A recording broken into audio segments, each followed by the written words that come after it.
Welcome to the Ho-Ho Show. Rated the #1 most listened to podcast on Pluto. So join us now as we discuss news, politics, current events, and so much more. So clear the airwaves and strap in as we defend the Constitution, because freedom matters.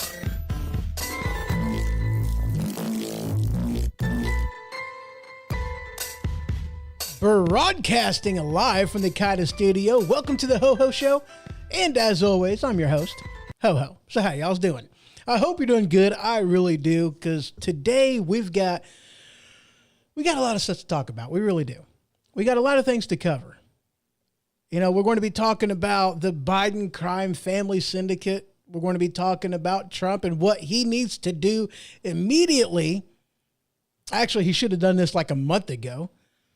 We're going to be talking about the CDC and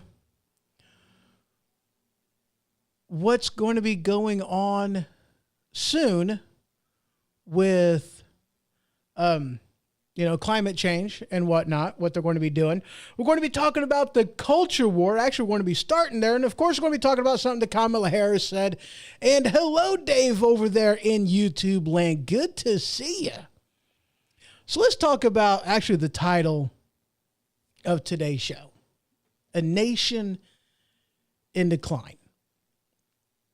Now, I know that this is something that, we don't want to talk about. I know this is something that we don't really want to acknowledge, but let me paint you the picture, okay? We have, in America, we have representatives that don't have our best interests in mind. I mean, I think that's pretty obvious whenever you look at the debt. Not just the funded liability, but the unfunded liability, because you got, the funded liability, which is, $33+ trillion, the unfunded liability, which is over $100 trillion. We're in a lot of debt as a nation. When you look at the political prisoners that we have in jail, when you look at a president whom, for the crime of questioning the validity of an election, and rightfully so, might I add. I mean, there's people out there that say, they're not convinced, there's no evidence. Whenever I, looked up some information and made it available a long time ago, which you can head on over to thehohoshow.com and click on the link for Medium and check out one of the articles that I put. It's like the third one that I did, talking about the 5 states and the shenanigans that happened there, all of which were unconstitutional, all of which were shenanigans, and nothing was done. We have a president whom spoke out against things, tried to change things and make them more like what the founding fathers actually intended, and for that crime. He's facing 30+, almost 40 indictments. It's kind of ridiculous, isn't it? We have a lot of issues in this country. Out of control spending. The Constitution has been shredded. You take a look at what was going on down in New Mexico, with the governor down there suspending open carry. Now the law is sorted out.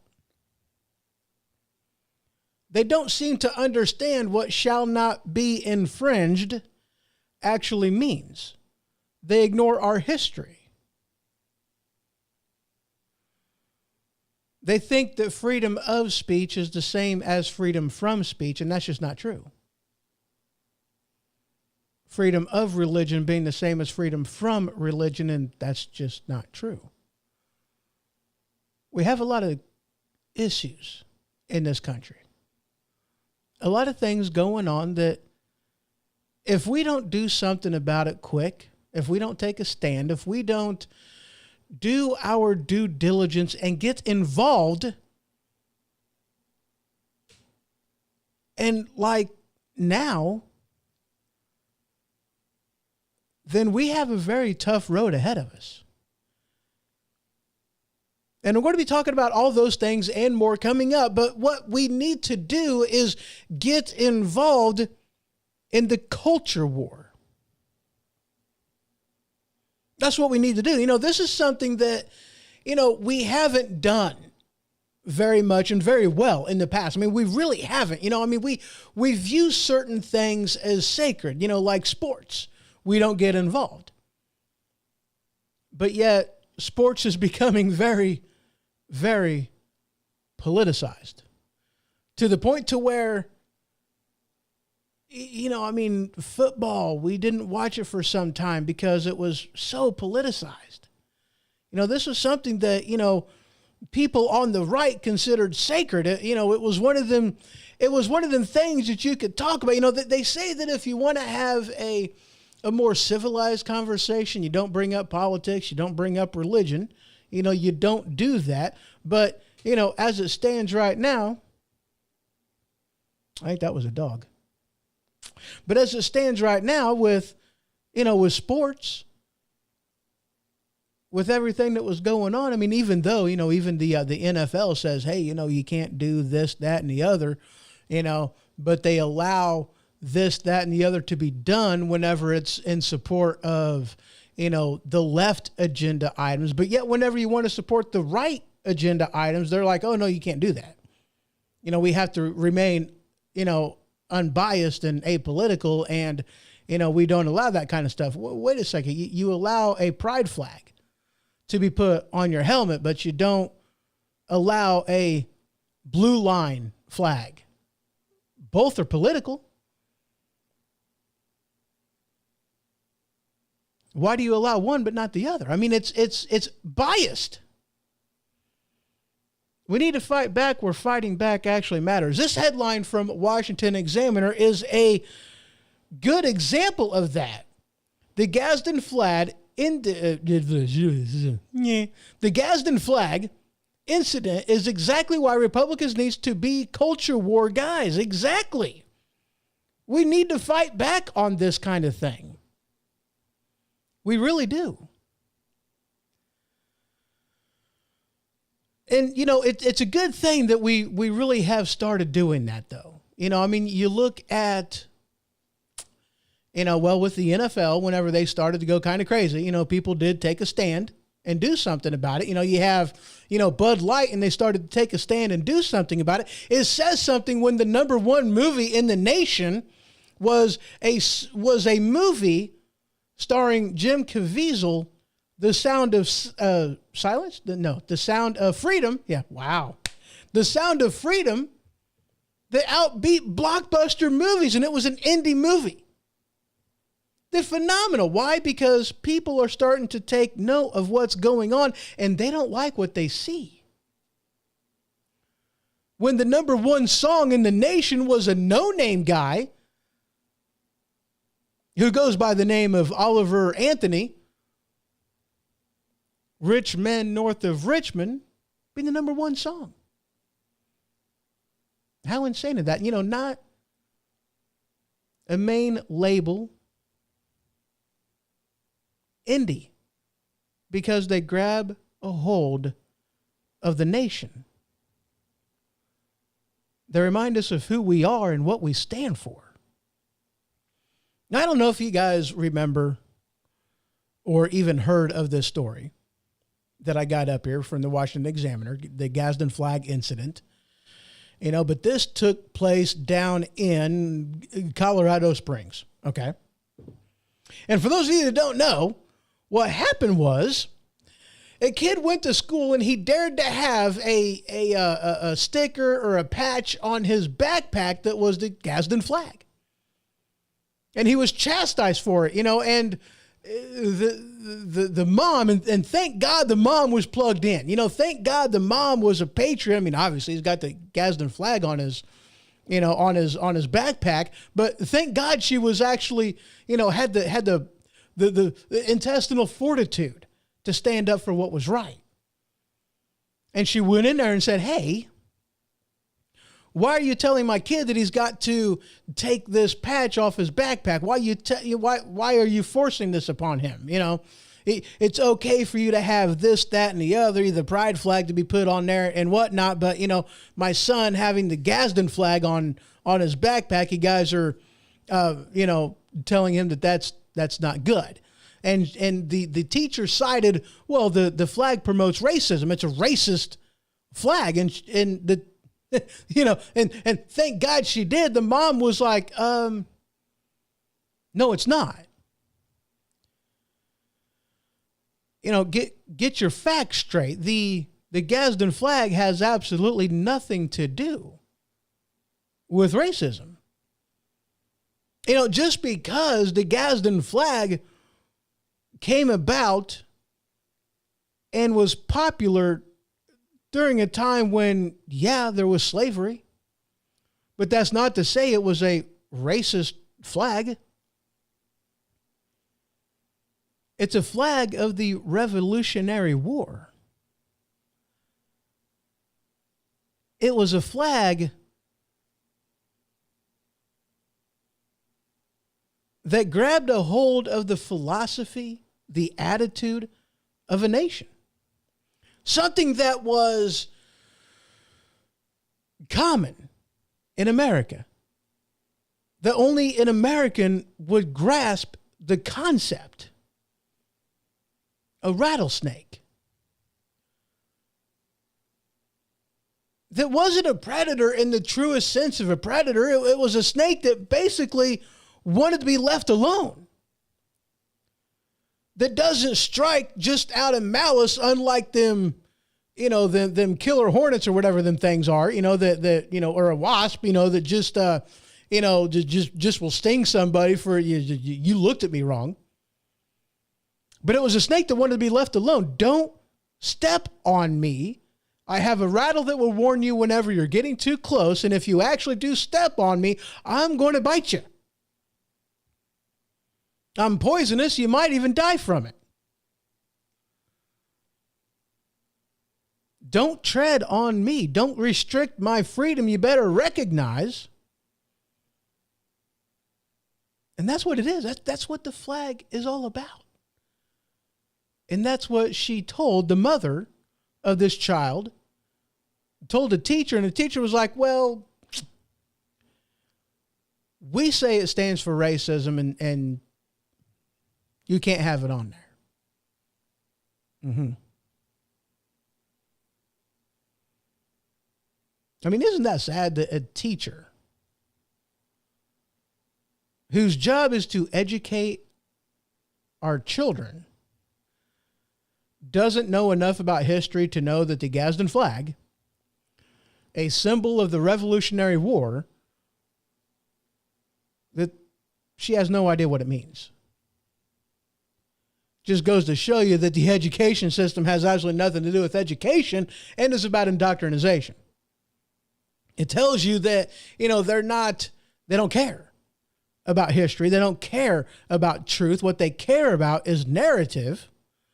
What they care about is, well, what's that word? Critical race theory. You know, they care about gender studies. They care about, you know, books that shouldn't be given to children. They care about that. But they don't care about truth. They don't care about history. They don't care about any of that kind of crap. If we're going to save this country from the road that we are going down, and we're going to get into it, you know, we're going to be talking about these things throughout the episode. But if we don't get involved, we don't do what we need to do, if we don't become poll watchers, if we don't, you know, not poll dancers, but poll watchers, you know, if we don't get involved, if we don't call up our congressmen and women, if we don't do that and hold them accountable. I mean, you know, it's a double-edged sword, you know, whenever they talk about, you know, term limits for Congress, which, you know, yes, I'm a fan of term limits for Congress. Of course I'm a fan of term limits for Congress. But I mean, let's face the facts here. If we did our job and actually cared about the people who are running in office, term limits wouldn't be necessary. If we did our job, it wouldn't be necessary to even have term limits. But why are we talking about term limits? Because we're too lazy and people don't care enough to actually do something about it. And so it's like, oh, we need to do term limits. You know, we're going to do a convention of the states in order to make term limits a thing. It's like, dude, we can't even agree enough. We don't even understand what is going on enough to say maybe this guy, you know, maybe Dianne Feinstein, whom signed over the power of attorney over to her daughter, and yet still is making decisions on policy for you in what Senate, whatever, in Congress. Maybe she shouldn't be there. Maybe she should step down. You know, we have what's his name? What's that guy's name? Fetterman. You know, dude, he had a stroke. He's not 100%. You know, I'm not, you know, it's nothing against the guy, but he shouldn't be there. He's not able to do the job. He's not all there in the head. He's still recovering from his stroke. Don't be that, you know, get out of office and somebody whom is more capable can actually do the job.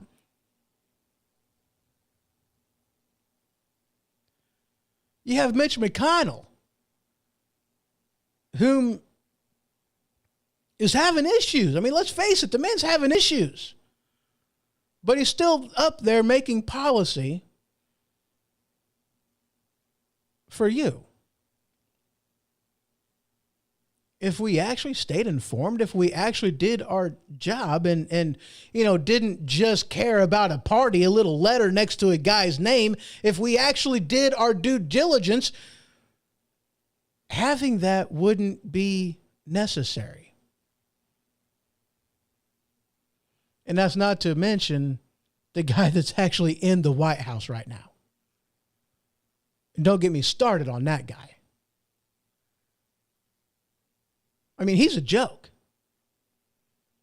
You know, and it ain't about age. I mean, let's face it. You know, Bernie Sanders, the guy's old, but the man's all there in the head. You might not like his policy, but at least he's competent.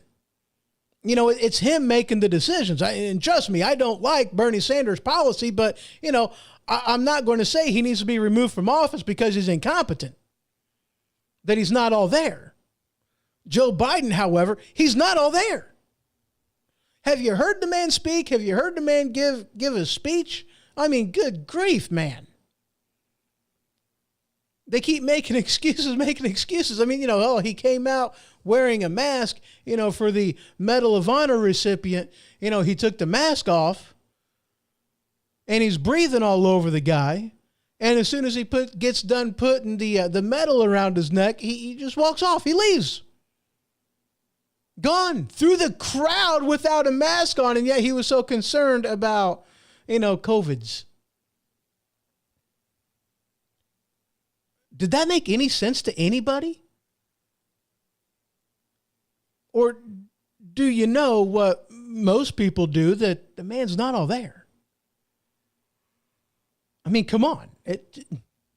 What's it going to take?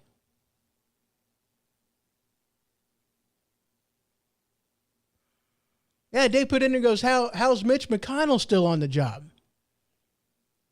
Shame his family should be ashamed. And absolutely a great example of someone who's obsessed with power. Exactly.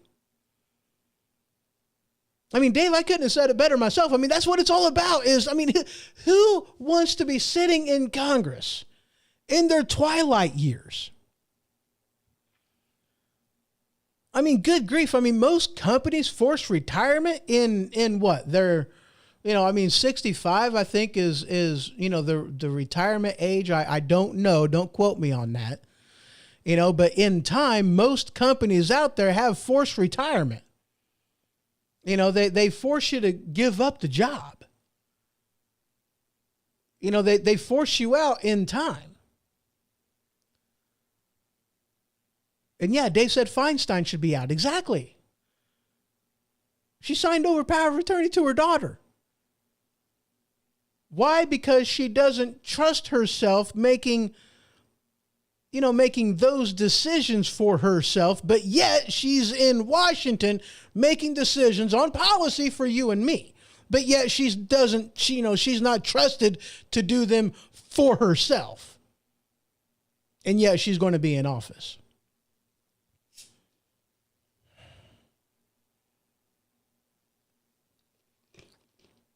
It's because we fell asleep at the wheel, guys. I mean, isn't that what it amounts to? We fell asleep at the wheel. I mean, the culture war. That's what we're talking about, the culture war, because we need to take a stand. We need to get involved, because if we don't, what is on the horizon terrifies me. I mean, I'm just being honest about it. And Dave agrees on that. He says it's absolutely not about age. It's competency, mental acuity. Exactly. It's not about age. I mean, like I said, Bernie Sanders, it's like I'm okay with him in office. I mean, I'm not. I don't like his policies. I don't like his policies at all, but the man's competent. And I think he's older than Biden, if I'm not mistaken. He's in his late 80s, if I'm not mistaken. I don't remember, but I'm pretty sure he's in his late 80s. The man's still there. He's still there. He's got it upstairs. But some of these other people, But we need to get plugged in. We need to be involved. And I get it. We've got jobs. We got things that we got to do. I mean, I've said it before that if you don't see the person in Washington that you want to vote for, then run for office. Do that. I mean, think about it. That's what AOC did. If you don't think you're qualified to run in office, AOC, Alexandria Ocasio-Cortez, was a bartender. Nothing against bartenders. I'm just saying. She wasn't qualified for the job, but yet she did it. She got elected. She's in Congress. We've got truck drivers who if they didn't win, they got pretty darn close. And if they would have been in any other district, they probably would have ran away with it. Be the change you want to see. Get involved. Do that. I mean, I would have a hard time. I'm going to be honest with you about something. Okay. I would have a hard time, going to Congress. When it comes to the Constitution, when it comes to right and wrong, when it comes to what should be, what is, I would have a hard time reconciling that. I really would. I know me. I know that I would. I would have a hard time reconciling my ideals, what should be, the restrictions that I have on me, placed on me from the Constitution of the United States of America. I can't compromise the Constitution, guys. I can't do it. I would have such a hard time playing the political game to get anything accomplished in Washington. I wouldn't last very long. And that's assuming I don't go off on the floor and just really want to take a sandal off and throw it at somebody. They'd make me wear lace-up shoes after that. I'd get good at it too.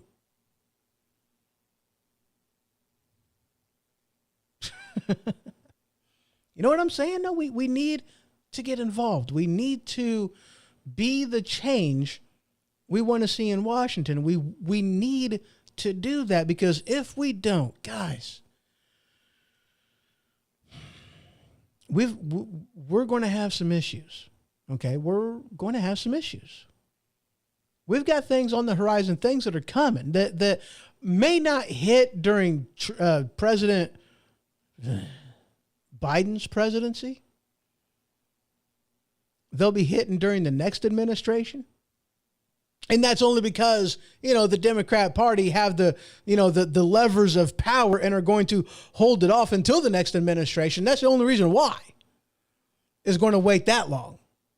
And we're going to be talking about those here in the next segment. So we're going to go ahead and take our first break. Culture war, guys. We need to get involved. We really do. If we're going to change the current direction of this country, we need to get involved. There's enough of us to make a difference if we get involved. There's enough of us to win if we get involved. There's enough of us to affect real change if we get involved. But it's got to mean something to you. Now, y'all know that I spend a lot of time listening to stuff. This show ain't easy to do. I'm just going to be honest with you. I listen to a lot of radio. I listen to a lot of podcasts. I read a lot of articles. It's a constant, everyday thing for me. It really is. I ain't complaining. I'm glad. I really am. It keeps me informed on what's going on. It really does. It keeps me informed. It keeps me in check. It keeps me, engaged. I remember the days when I was ignorant. And sometimes I miss those days. Boy, howdy, do I miss those days. But now that I'm not ignorant,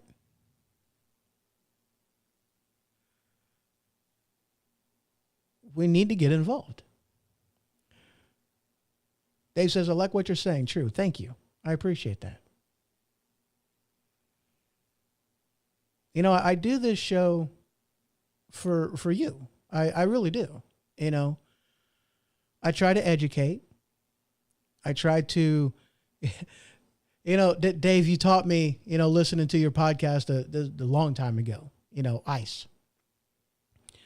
Be informative, be compelling, be entertaining. That's something that I heard first on your podcast. And that's what I try to bring to the table on this show. I try to keep people informed. I try to make the argument compelling. I know it doesn't always work, but that's what I try to do. And I try to be entertaining. I mean, I know me. I'm weird. I am definitely weird. I have issues. I'm a little off the wall. Weird things that I'll do just because they happen. I'm the guy you don't want to take to a funeral. Okay. I'm going to make you laugh.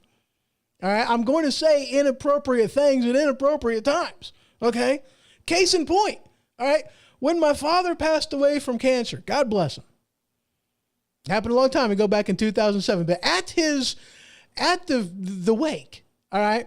I'm standing there overlooking, the casket, and it's got my dad in there. And I happen to remember that Dad donated his eyeball to science, Now, okay. The movie, A Christmas Story, the whole you'll shoot your eye out kid, Dad didn't think that was funny. He didn't think that was funny. I thought it was funny. But Dad didn't think it was funny. Dad didn't think it was funny because that's what happened to him. Dad caught a BB ricochet and it hit him in his eyeball, and he actually had to wear a special contact lens to keep his eyeball from going, over there, to keep him from having Forrest Whitaker eyes. That's what Dad had to do. And, I seen one of his, back to, 7 years ago, or 8 or 16, when was 2007? It was a long time ago, but back to then, I seen when he was laying there that one of his eyeballs was not quite right. And I'm like, I remembered that, he donated his body to science, and they took an eyeball. And I'm thinking, standing up there, supposed to be reverent, supposed to be, in the zone. And here I'm thinking, man, I hope they got the right eyeball. And I'm standing there, I'm like, oh crap, laughing. Okay, I'm laughing. Standing there, overlooking the casket, and I'm laughing. It's like, oh, I hope they got the right eyeball.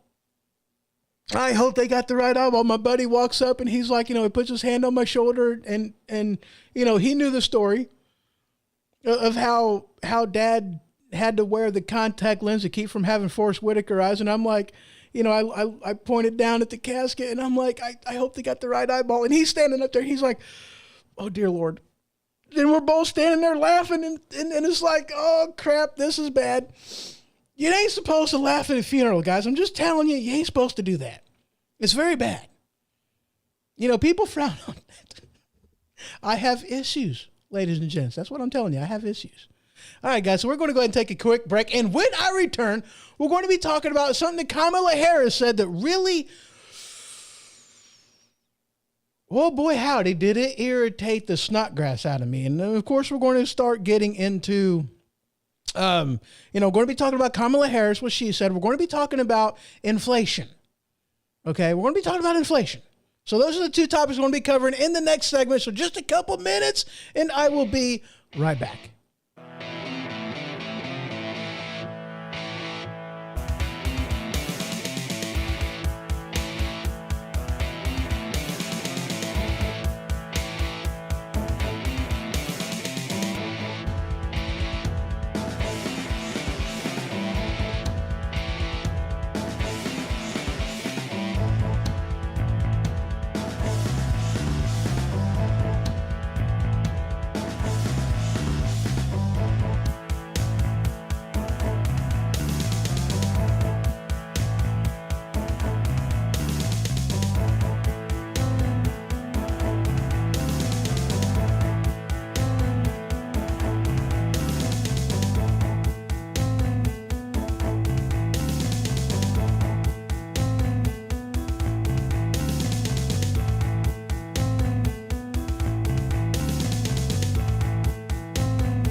Have you ever had an ailment that a normal over-the-counter remedy just couldn't fight? If this is the case, then boy, have I got the solution for you.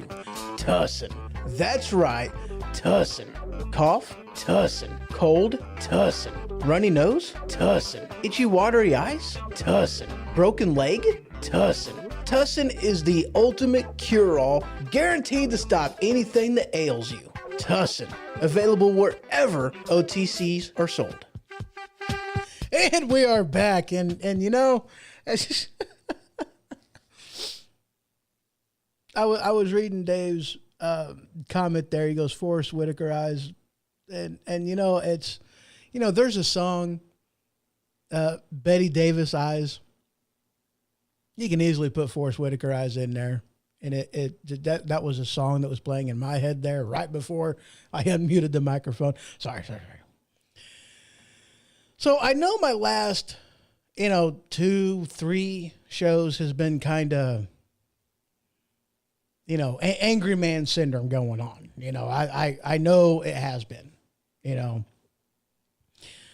but I'm very passionate. I really am. I'm going to try to maintain and stay chill-ish on this episode. I'm going to try. I'm going to make an effort. Okay. I ain't guaranteeing nothing. but I'm going to try. But I'm a very passionate person. Okay. I have a deep love for this country, admiration and respect for those who, have served in the military, fought to preserve this thing we call freedom. The republic, the flag, I have a love and respect for it and revere, and it comes, it's passion. It really is. It's passion. And sometimes it comes across as angry man syndrome because, it's like I see what's going on, and this is what it amounts to. I see what's going on. And I mean, I've read the Constitution. Okay. I've read the Declaration of Independence. I've read the, and hello, Brian, over there in YouTube land. He goes, Brandon says, you're very passionate. Oh, yes, I am. But I've read the Constitution. I've read the Bill of Rights. I've read the Declaration of Independence. I read it. And the thing about those documents, I mean, my pocket Constitution's right here. Okay. It's 30 some odd pages. Okay. It's not, okay. Okay. 39 pages, almost 40 pages. But that's all three of these documents. It's not very big. It was written in plain, simple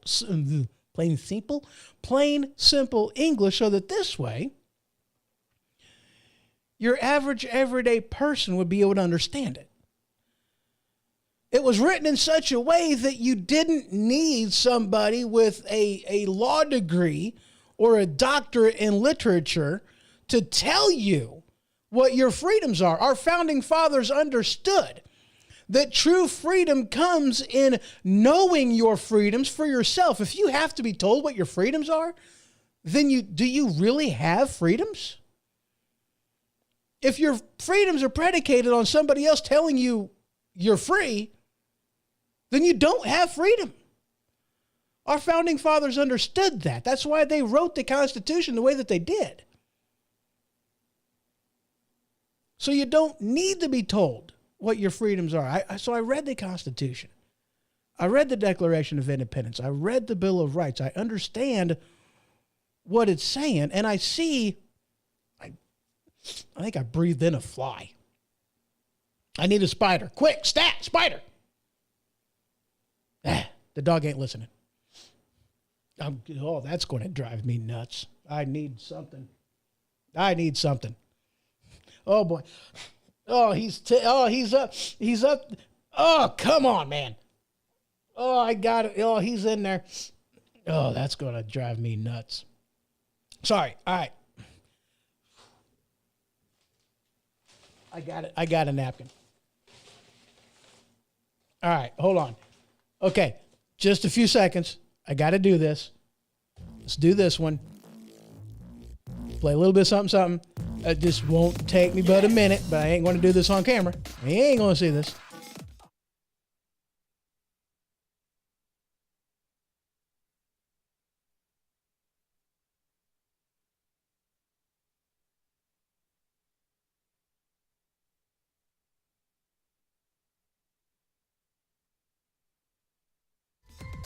Oh, man.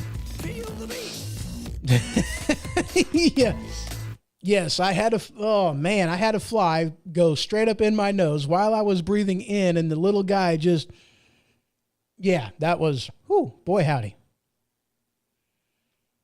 Brian says that's one way to get your daily protein intake. I know. That is not the way I prefer to get my protein. Anyway, all right, so I understand what my freedoms are, and I see what's going on. I see how things has been twisted and turn for the sake of power. And I don't like it. I see that the laws are supposed to come from one branch of the government, but yet not over 95% of the rules that we have to follow on a daily basis actually come from the executive branch. That's not their job. Their job isn't to legislate. Their job is to execute. I know the 10th Amendment. I know what it says. And I know that all these things that are being done in the federal government, they're not meant to do. It's supposed to be in the states. And I have issue with that. You know, I see that what, you know, some of the things that they are supposed to be doing, like defending the border, that they suck at it. Why? Because they spend way too much time worrying about indoctrinating our kids, which they are not supposed to be doing in the first place, because that's a 10th Amendment thing. That's a state issue. Education is up to the states. And if the federal government stayed in their lane, did the 5 things they're supposed to be doing, the limitations that were put forth on them by the Constitution, then maybe they would be better equipped to handle the border without as many distractions. You know, they're supposed to be doing 12 appropriations bills a year, but yet they can't seem to get it done. They wait for the last minute and ends up being a, you know, omnibus bill. And, well, if you want to know what's in it, you're going to have to pass it. Bullshit! Excuse me. I sneezed right there. Must be that fly that was up in my nose. I have issues with it. So when I see articles like this from the Washington Free Beacon, headline, Kamala Harris says government must enforce equal outcomes, I have issues with this.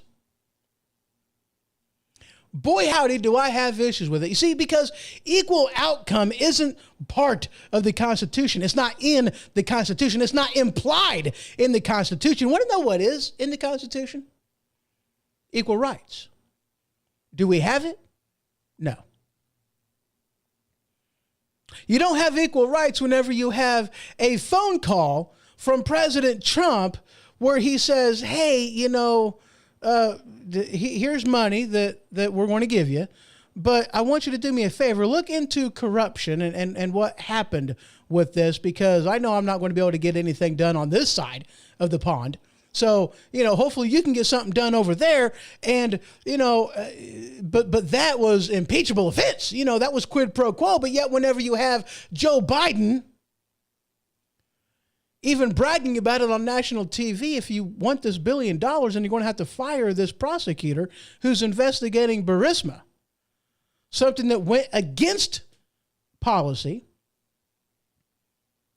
The reasoning by which Joe Biden said of why he said fire this guy was untrue.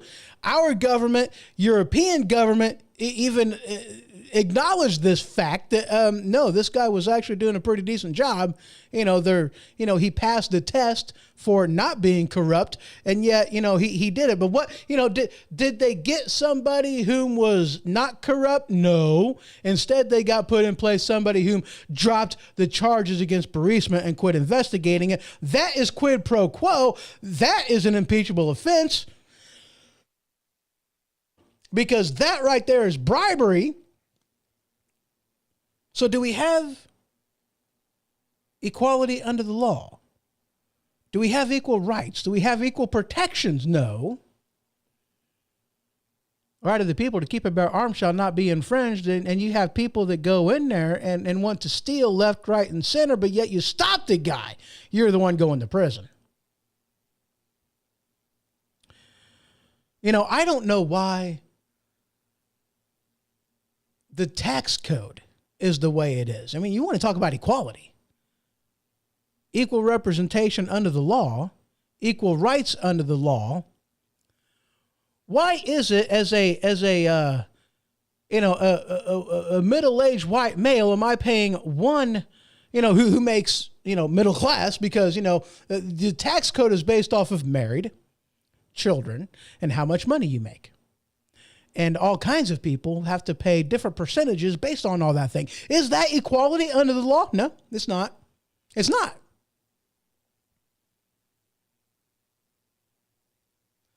Equal rights, equal protection.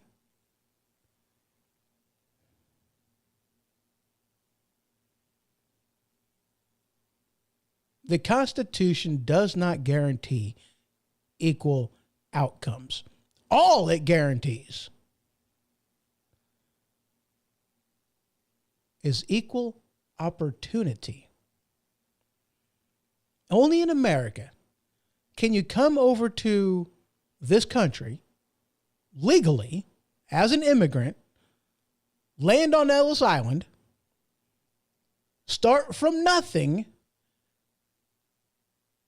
and become the owner of Twitter. Only in America. I mean, it's sad whenever you have foreigners who come over here who get it. Who get it more than Americans do. And actually stand up for what this country represents. So for her to say that, the government needs to enforce equal outcomes, I have issues with that. Boy, howdy, do I have issues with that. So let's carry on. Let's go on to the next thing. I think I've beaten that one into the ground. I think I drugged that dead horse around the square. I think I did that. Let's move on. Now we're going to get into something that, is one of them things that, like what I was talking about in the first segment, if you don't do something now, you don't take a stand, you don't get involved, then we have issues. Okay. This headline from KTRH, it looks like. Brian puts in here, he goes, they also get a lot of free money that we can't get. Yeah. Little. Sorry. Maybe I can edit that out. Thing is still causing issues up here.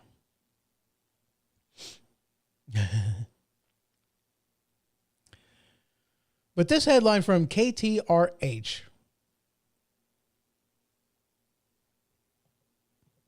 Biden's canceling of Alaskan drilling set to increase energy prices further. You see, they claim that inflation right now is 3.7%, according to the feds. Okay. I'm going to tell you right now, that's a lie. And that's from this headline from Peacock News. Inflation ticks upwards to 3.7 as the Fed's fight to tame high consumer prices rolls on. See, here's the thing, people. I want you to understand this, okay?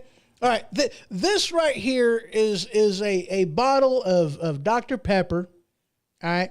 It's Dr. Pepper, zero sugar. You want to know how inflation works? Do you want to know how inflation works? All right, so you take this bottle, all right? And I pour a shot worth, okay, 1.5 to 2 ounces and into that shot, okay? Now that shot costs $10. That's what that shot costs, all right? And you get a certain amount of drunk, let's say, if this was alcohol. Yeah, here we go. Bottle of brandy. Here we go. We're changing it from Dr. Pepper to a bottle of brandy. Here we go. This is oh boy. It's almost like Who's Your Sister sauce.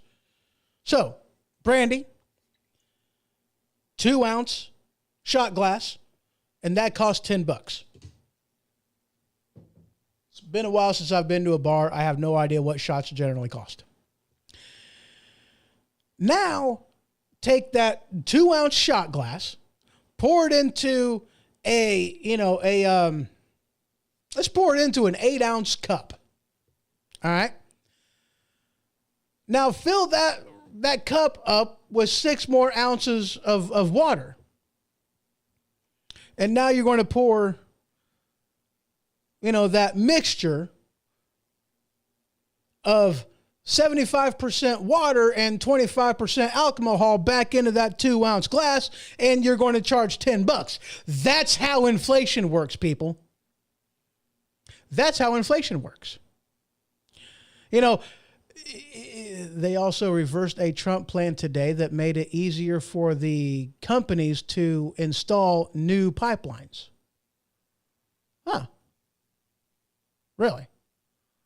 That's interesting. I mean, that's good.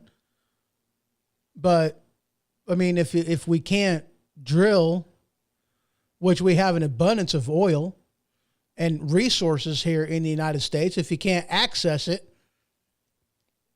I mean, yes, that helps, but it's limited, but back to this inflation thing. That's how inflation works. Okay. 3.7%. Now, do you really think that inflation is a 3.7%? Okay. Look at what's going on. Look at what happened. Let's go back into the Wayback Machine. At the tail end of Trump's presidency, you had all this money getting dumped into the economy. People didn't work for it. People didn't earn it. People didn't sell anything or do anything for it. It was given to them through the government. It was money that was just poured in, like that 6 ounces of water.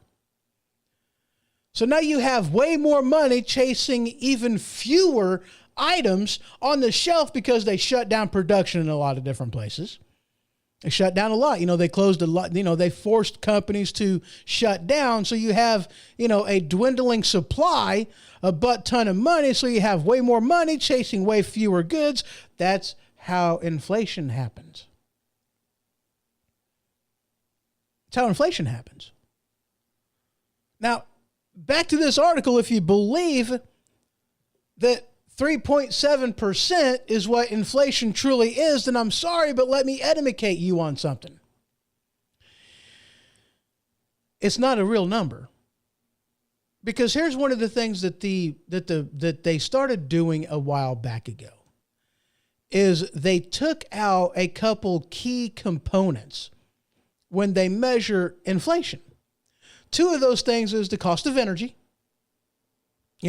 gas, your electricity, natural gas, things like that, diesel, kerosene, they took out the cost of energy and they took out the price of food in computing inflation. That's what they did. So if you take, which, okay, we have, so they shut down drilling. Or they shut down drilling in Alaska. They shut down the Keystone XL pipeline.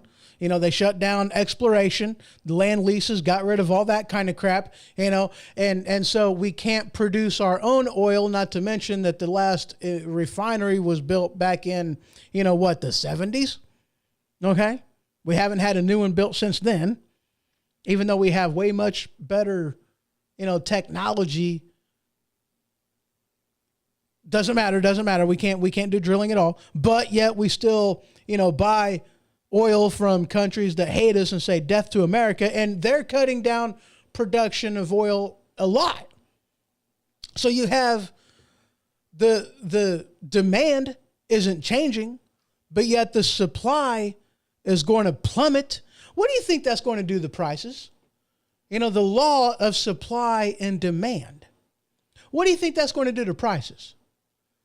We're no longer drilling, no pipeline, no refining, and the supply from OPEC, which is where we get a lot of our oil, in Venezuela and other places like that, that is going down. The supply is going down. The demand is actually going up because think about this. How many illegals do we have coming across the border? They're consuming energy too.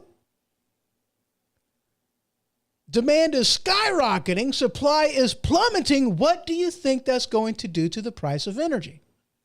And just so you know, the price at the pump has everything to do with the price on the shelves in your favorite store. Why do you think prices are going up on food? Why do you think prices are going up on everything? Because our economy depends on fuel, on diesel. Nothing gets to your shelf that hasn't first been put on a few trucks. Nothing. You know this. You're not ignorant. So if you actually take how they calculated this whole inflation back to Carter days. Our actual inflation isn't 3.7% like what this article says. That's not what inflation is. If they go back to Carter era measurements of how they take these measurements, we are actually sitting at over 18% interest or inflation. I'm sorry. I misspoke. Inflation isn't at 3.7%. If you include everything they should be including, the things that, you have to have that virtually everybody uses, energy, food. If you include everything, we are sitting at over 18% inflation. That's 1.8, not 3, pushing 4, no, 18% inflation. That's ridiculous. They're lying to you. You know it. Bidenomics, it's a good thing. Don't believe your lying eyes. Don't believe your pocketbook when you're paying over, $7,000 or more yearly for the things that you used to spend back pre-COVIDs. Spending $7,000 more a year. And yet you're supposed to believe that inflation is only up 3.7%. How stupid do they think we are?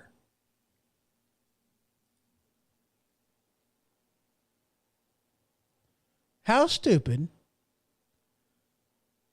do they think we are?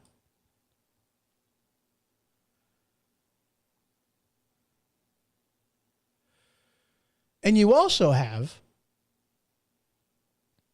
this UAW strike.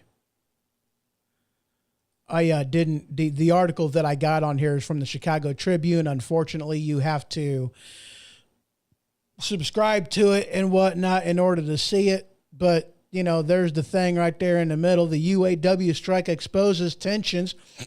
Excuse me, what was that?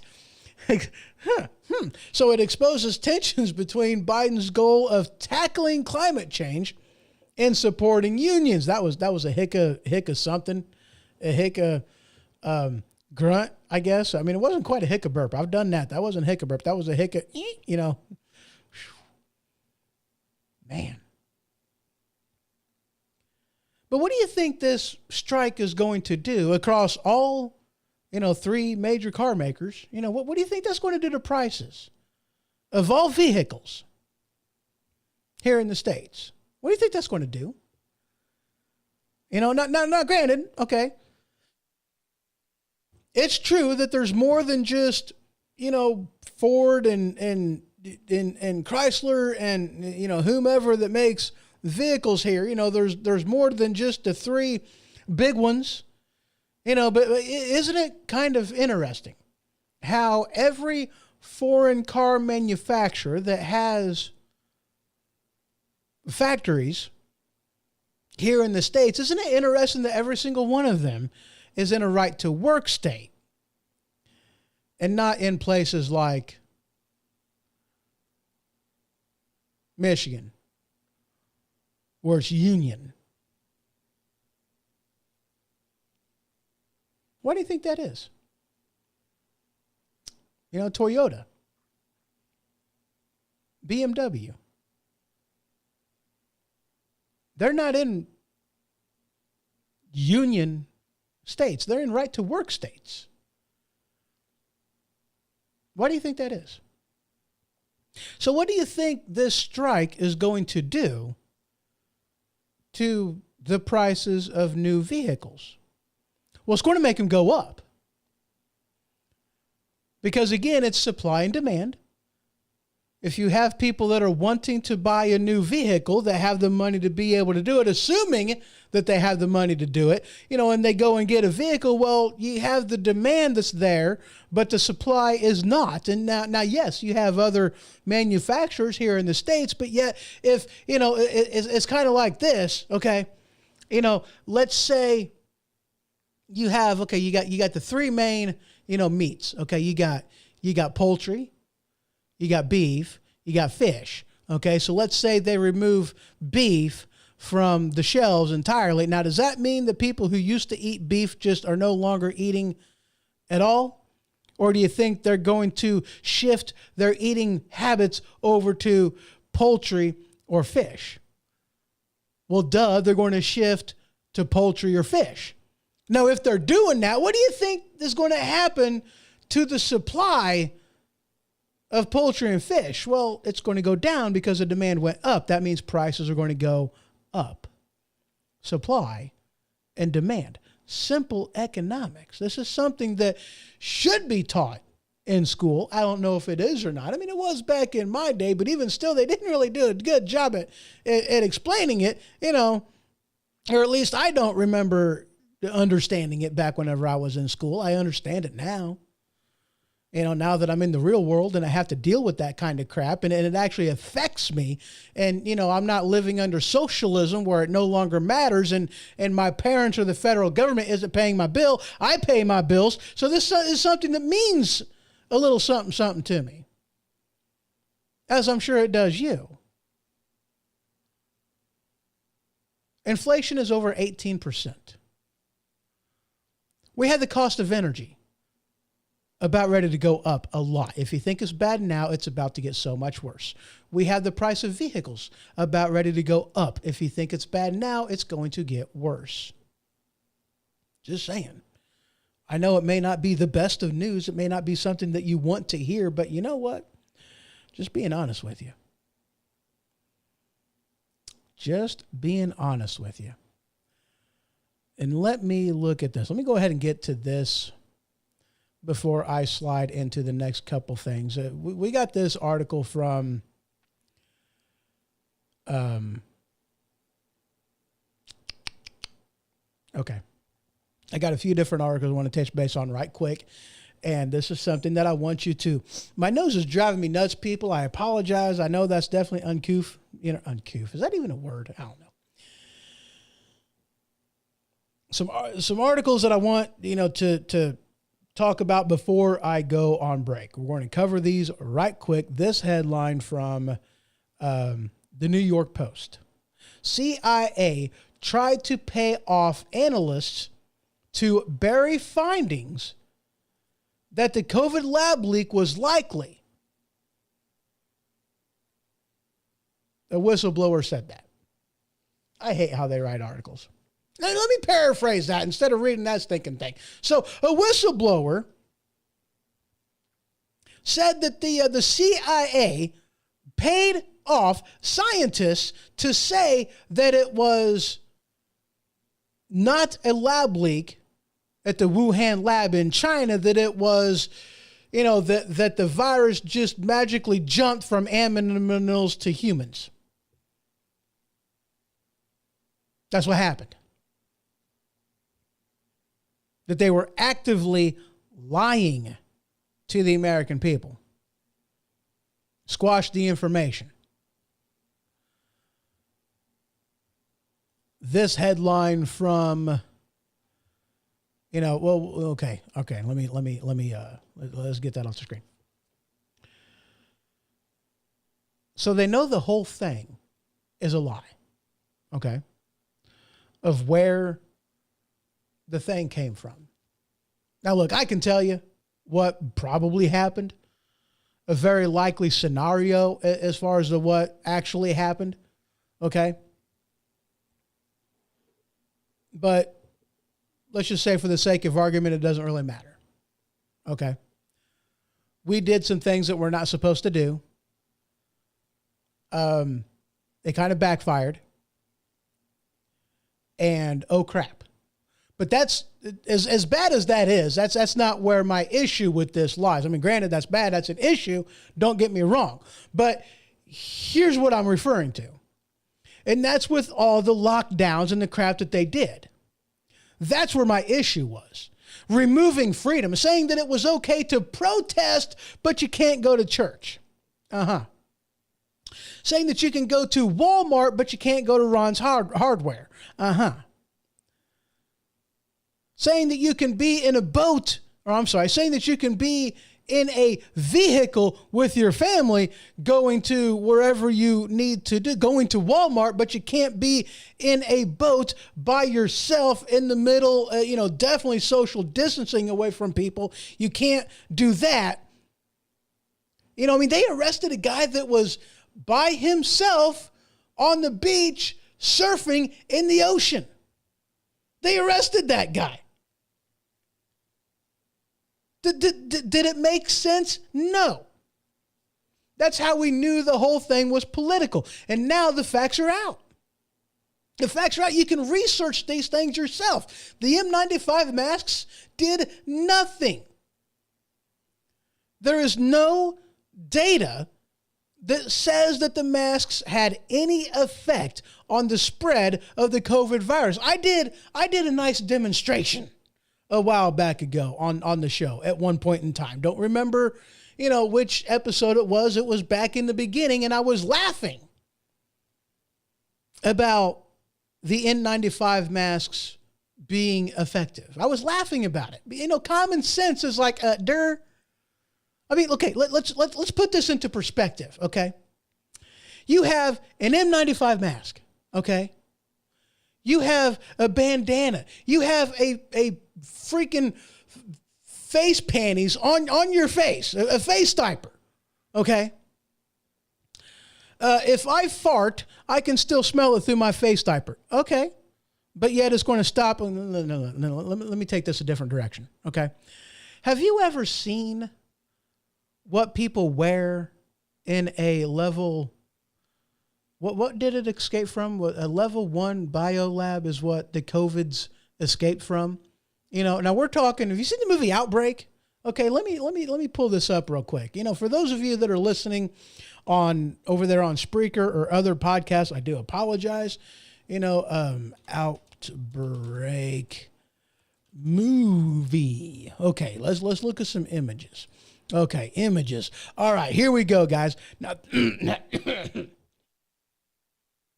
stinking hairballs. I really need to stop licking the cat. All right, so here's this picture from the movie Outbreak, okay? This is what they're wearing. These full body suits, okay? These helmets with, the everything covered up. They got duct tape on the seam from the gloves going into their suit. They got oxygen tanks on that make sure they're getting fresh oxygen and they're not rebreathing their carbon dioxide out of the lungs because, enough of that happens. You pass the F out, common sense here. So the COVID's escaped from a lab where that was part of their safety gear. That's what they were using. That's what they were wearing.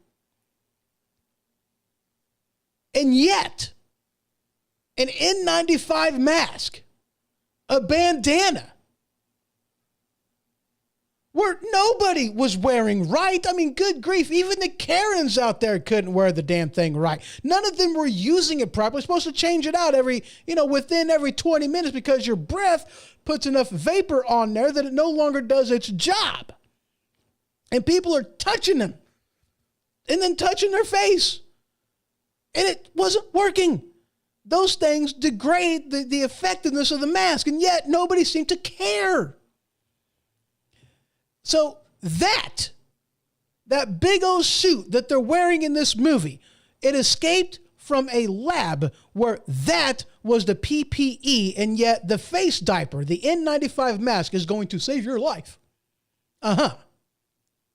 Tell me again how we're a bunch of smart people. I mean, it's common sense, people. It literally is common sense. It's so common sense that everybody's like, everybody overlooked it. They're not going to lie to us. Why would the government do that? Common sense. I mean, literally, it escaped a lab where that is what they were wearing. And a little bitty face diaper is going to save your life and save you from getting COVID. I fart. I can still smell it through my mask. I did a demonstration on this show a while back ago. I took a big old inhale of vapor, put the face diaper on. I made sure everything was locked in exactly and precisely as it is supposed to. And then I exhaled and it came out everywhere. And the particles of vape is way bigger than the nanoparticles of the COVID-19 virus. And yet, it's going to save your life. Common freaking sense. The mortality rate was like around 1%. So we know now, the science is out, that the facts have been revealed The face diapers were ineffective. The shutdowns did nothing. Children are as unsusceptible to it as can be. I mean, good grief, people. There was a time when we had chickenpox parties so that this way, when one kid with chickenpox got sick, everybody got sick because that's just how you did it. It was a bad cold season. When a guy dies of a motorcycle accident and just happens to have COVID, they marked it down as a COVID death. Why? To puff up the numbers. Social distancing didn't work. Had no effect. The data is in. It's out. You can read it for yourself. I invite you to. I've talked about it before on this program. And they're about ready to do it again. They've named this the next, COVID variant, the EV. No, I'm not talking about electric vehicle. It's the election variant. Their justification is it worked before. Why not again? I mean, do they actually think that we can believe anything that comes out of the mouth of the WHO? The World Health Organization? Does Dr. Fauci actually think we can believe anything that comes out of his mouth? Does the CDC actually think that they are trustworthy anymore? How can they be? They lied to us up one side and down the other. I mean, really, take a look at yearly deaths, okay? Go back to 1908, which is whenever the Spanish flu was going around. That's about the same time frame, 1908, you look at, the 10 years before and after when the Spanish flu was a thing, and you've seen in the death rate a definite, undisputable spike in deaths because of that. Now go back to 2020, the 5 years before and after, when it first became a thing, and look at deaths. What you're going to see is it was a bad cold flu season. That's it. You're not going to see this undisputable spike in the death rate of the population of the United States, or any country for that matter. You're not going to see it. It's not there. And yet they want you to believe the hysteria to keep you in your home, to shut down production, which is going to demand that they pay you to stay home, which is going to demand more money getting thrown into the economy that doesn't belong there, and which is going to drive up demand and more money chasing fewer products, and that's going to cause even more inflation. They're about ready to do it again. Oh, yeah, and by the way, they're about ready to expand on this, because they've used this emergency powers for the COVIDs. They've seen how well that worked, how many monkeys and sheep are out there that they've noticed this. They've seen how many people complied. They've seen how the strong arm of government that says, comply or lose your job. Comply or you're locked in your house. Comply, or we take your house away from you. Making it impossible for people to do anything but comply. They made the price for freedom too high. And they've seen how well it worked. How many people weren't paying attention? How many people just believed the lie? They looked at the hysteria and they were like, we can do these same things for climate change. That's what they're looking at doing. That's how they plan on doing this. I mean, come on. You don't think that they will? The biggest existential threat is climate change. Climate change represents oh, holy crap. There we go. Hello, you are on the air. How you doing? How you doing, Toe Mater? Got a quick question for you. Got an answer. What the fuck is a climate change? I have no idea. I mean, I remember growing up and we had seasons and the climate changes. I mean, I know that the climate does change, but as far as what the left calls climate change, I really have no idea. I mean, my ass just sweating each and every day, man. I don't understand this shit. I can't even fill up my goddamn truck anymore. Right?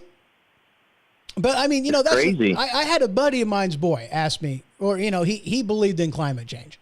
And I was like, hey, I got a question for you. He's like, I got an answer. I go, what have we ever had an ice age before? Have we had an ice age? And he was like, well, yeah, we had an ice age. There's all kinds of evidence of it. I go, okay, thank you. Now, did this happen before or after the Industrial Revolution? Because if man and the burning of fossil fuel is the only thing that can adjust the climate and change it to an effect like that, then how did the last ice age happen before the Industrial Revolution? He didn't have an answer for me. You're onto something there, man. Yeah. I agree with you all the way on that one, brother. I mean, the climate changes. The sun goes through phases. Our continents and tectonic plates, they shift. They move. Yeah. And that changes weather patterns Right. in places, that it does. I mean, we don't have multiple oceans. We have Wait, one what? ocean. I didn't copy you on that one. What'd you say? We don't have multiple oceans. We have one ocean. What do you mean? The Pacific Ocean, the Atlantic Ocean, every single one of them, they're all connected. Oh yeah, it's just like gerrymandering. You know what I mean? Oh, exactly. Exactly. But I mean, all that stuff goes and all that stuff moves, and we have, we may have ice melting on one side of the glacier, but we have the ice forming on another side of the glacier. We got all this stuff, all these weather patterns change. I mean, good grief, as little as 5,000 years ago, the Sahara Desert was a rainforest. The biggest freshwater lake, bigger than all the Great Lakes combined, was in the Sahara Desert. And that was as little as 5,000 years ago. I mean, holy crap. That's crazy, man. Wow. Yeah. I mean, I didn't think of that. What happened so drastically 5,000 years ago that it changed the Sahara Desert like that? I mean, they took core samples from Antarctica. That was a jungle, a rainforest. I mean, holy crap. The climate changes. This is nothing new. We're just on a cusp of another major climate change, of another. It's not like not climate change, same, but climate right? shift. Exactly. Yeah. I've never understood the hysteria. All right, man. Yeah, you have yourself a good one. I appreciate the call. Thank you. Of course, man. Good luck with the show. Appreciate it. Yep. That's one thing I've never understood. Josh says, "What's up, ho ho? Not much, sir. How you doing? It's been a while." But that's one thing I've never understood. Like they wonder why we don't believe them. Okay, there's a reason why we don't believe them. It's because they don't believe themselves whenever it comes to climate change. None of that stuff. They don't believe themselves. I mean, think about it. Okay. And Dave, I'm sure you can, I'm sure that you have more input on this than what I do. I mean, I'm going from memory on some of this stuff, but, it seems like every 10 years a story will change a little bit, but yet the solution is always the same. The solution is always give us your money, pay for your carbon, whatever. They may name it something different, but it's always give us your money and we'll fix the problem. And it's nothing more than a global money redistribution thing. That's all it is. Okay. That's what the carbon footprint and all that crap is. It's global money redistribution. That's all it is.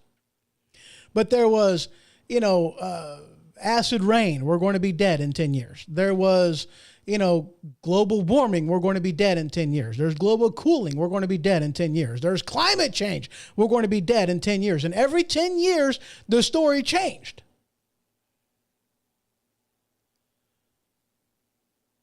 The oceans are going to rise. It's going to kill everybody. And in 10 years, we're all going to be dead. That there's, that we've gone past the point of no return. If anything's going to happen, we need to do it now and give us your money so that this way we can invest all this money into it and save your life. If we were to stop all carbon emissions in this nation today, over the course of 10 years, it will only change the temperature 1.5 degrees Celsius. That's it. Want to know what the biggest contributor to carbon emission is? Cow farts. It is. It's the biggest contributor.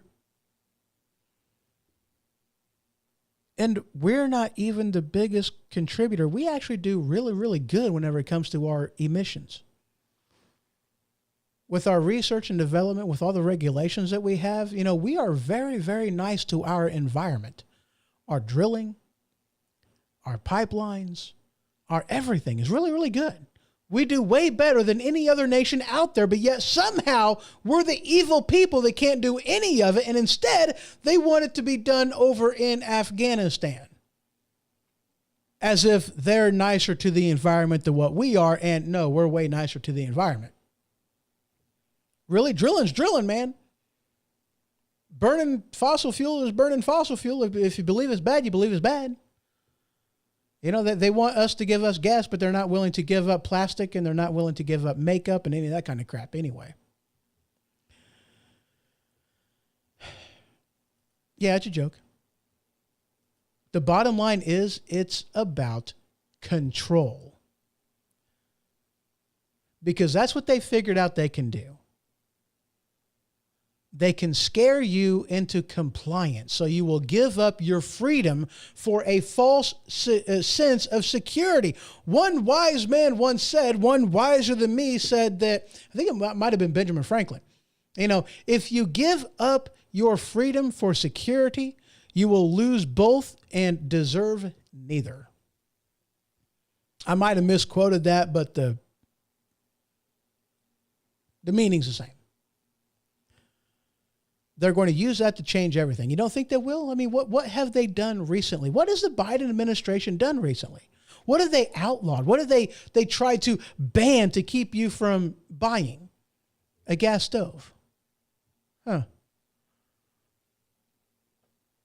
Light bulbs. The newest one I heard was ceiling fans. Outlawing ceiling fans. What's the benefit of outlawing ceiling fans? Can you tell me that one? Yeah, I'm not kidding. They're talking about outlawing ceiling fans. That's a new one. That's a new one.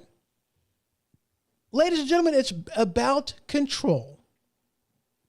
They're doing it to control you. They're doing it to take away your freedom. One step at a time. How do you eat an elephant? One step at a time. Or one bite at a time, actually. That's how you eat an elephant. Ronald Reagan said that we don't know the freedoms that we once had. Our Constitution is unique. The only Constitution of its kind, where the Constitution basically grants unlimited freedom to the people. I mean, that's what the Ninth Amendment's all about. It's like that there's way more freedoms that you have than what we can put in the Bill of Rights. It would be way too long of a document for us to put all your freedoms, so let's just say that the Ninth is a blanket. We got the big ones that we fought over, and there's way more that we just can't think of, and that's what the Ninth Amendment's all about. It gave freedom to the people, limitations on government, and put the power in the hands of the state and the localities. That's where the power belongs. The power does not belong in Washington, D.C. And they're going to scare you into submission. They're going to force you into compliance. That's what their plan is. Hurricane Katrina was a test run. COVID-19 was the pilot episode. The nail in the coffin is going to be climate change. They know they can do it. We've proven it to them that they can. Do you have the intestinal fortitude to convince them that they are wrong?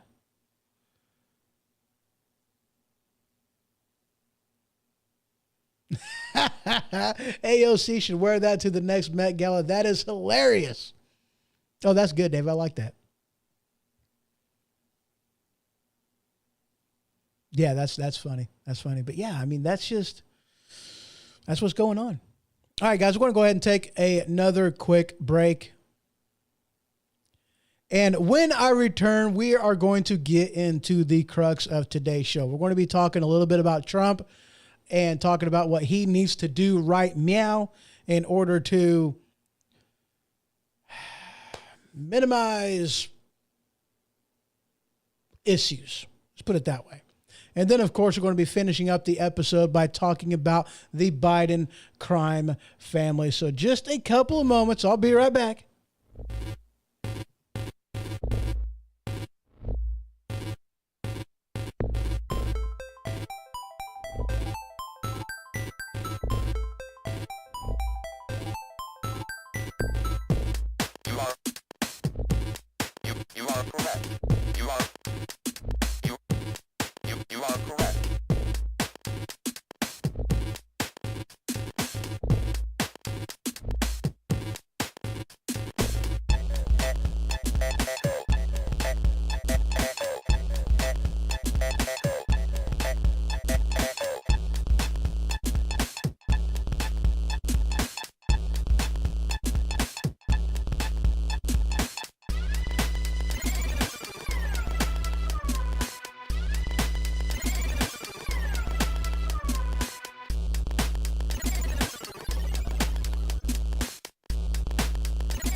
Have you ever been so full of it your eyes are brown? Have you ever sat on the toilet but nothing comes out? Is a box of frosted shredded wheat just not doing the trick? Well, have I got the ultimate solution for you? Tide Pod Brand Colon Cleanse. See, Tide Pod Brand Colon Cleanse is that particular product that will break through the sphincter like the Kool-Aid Man through a brick wall. Oh yeah! No more irregularity, no more cramping, just good old nice flow. That's right, Tide Pod Brand Colon Cleanse. Please use responsibly and use at home. This is a fast-acting product now available in Tropical Punch.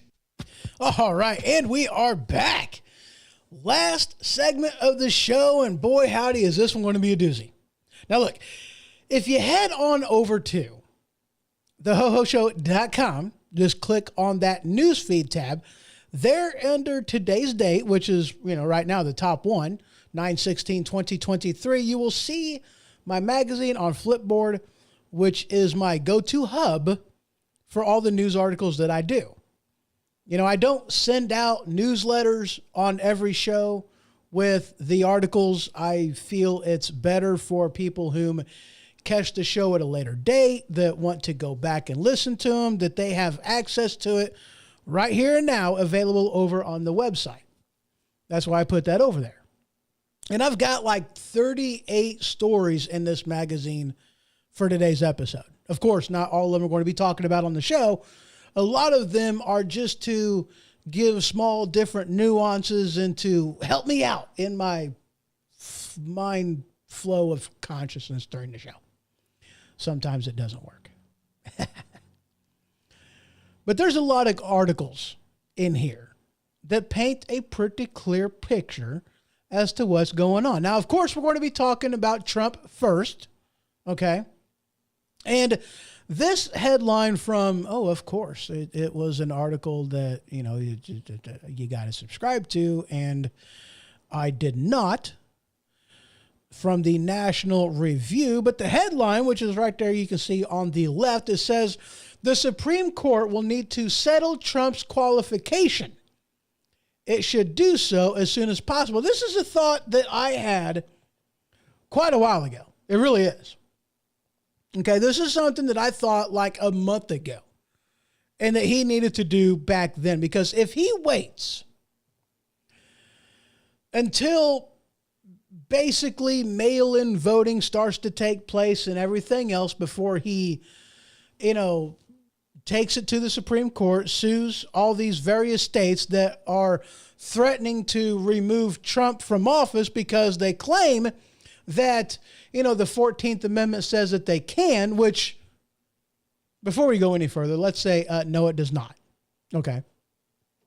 They're trying to rest on the Section 3 of the 14th Amendment by saying that if you are guilty of insurrection or rebellion, then you can't run for public office, including the presidency. Well, that's all good, fine, and dandy, but but they are ignoring Section 5. They're saying that, well, the 14th Amendment is, self-fulfilling. That the states can take it upon themselves to enforce it. That's what their claim is. Wait a second. Let me think about this. Didn't Governor Abbott get sued by the federal government for taking it upon themselves to put those buoys on the Rio Grande? They said, no, protecting our national borders are our job. Just because we're unwilling to do it doesn't mean that you have the right to remove them. Well, in Greg Abbott's defense, it absolutely is his right to defend the border. Especially when you take into consideration that Joe Biden just has it's great, right? Trump had to stay in Mexico policy, and Biden just did the stay in Texas policy because they don't want to deal with all the illegal aliens in New York City because it looks really, really bad. They're having problems. Instead, he's like, no. Instead of staying in Mexico, we're going to let them come across the border, and we're going to make Texas deal with them because we want to turn Texas red. I'm sorry, they want to turn Texas blue. My bad, I misspoke. And just so we're clear,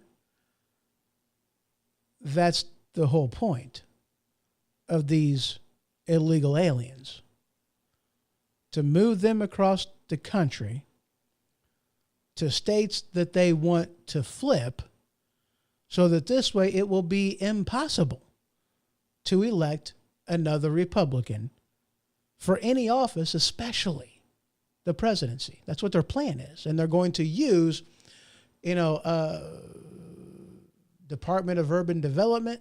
They're going to use HUD. They're going to use the EPA, all kinds of different things, all the land that the federal government owns, in order to put housing projects and make you pay for them. That's what they're going to do. That's what their plan is. They've already started doing this. But that's what they're doing. Michigan can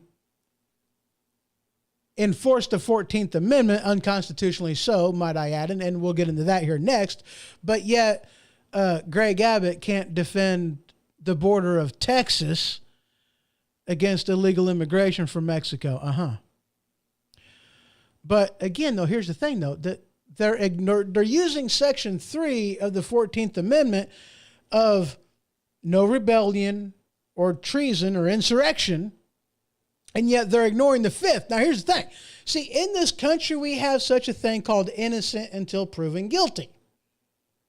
Or at least that's what we are supposed to have. It no longer exists anymore. You know, that's part of the things, one of the things that we no longer have. You know, you're guilty until proven innocent now. And in the 14th Amendment, after Section 3 is another section called Section 5. Section 5 says that, yeah, you can't hold political office nationally or within the state if you are guilty of insurrection or rebellion. And it says that Congress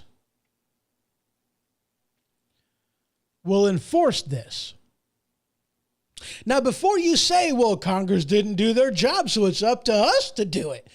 No, actually, Congress did do their job. And it was, I forget what the bill is, but it's insurrection. You know, that's one of the things that they want to claim, that all these people, Donald Trump, the Proud Boys, all the people that are being imprisoned, that are political prisoners, that they're claiming that they did, but yet not a single one of them is actually being charged with insurrection. And neither of all the 39 charges, or I'm sorry, 39 charges that President Trump has against them, all the indictments, insurrection is not one of them. But yet they still want to remove him from the ballot in these various states, like Michigan. Wait a second. This is a country where we're supposed to be innocent until proven guilty. They're proving that wrong. And, you know, the Constitution no longer means anything. We're going to remove him from the ballot because we say that he's guilty of insurrection. He has not been charged with, found, tried with, found guilty of, had the ability to defend himself against the charges of insurrection. It's not even on the table. And yet, they're going to claim that he's guilty without any charges whatsoever. Congress did act. That's why it's illegal.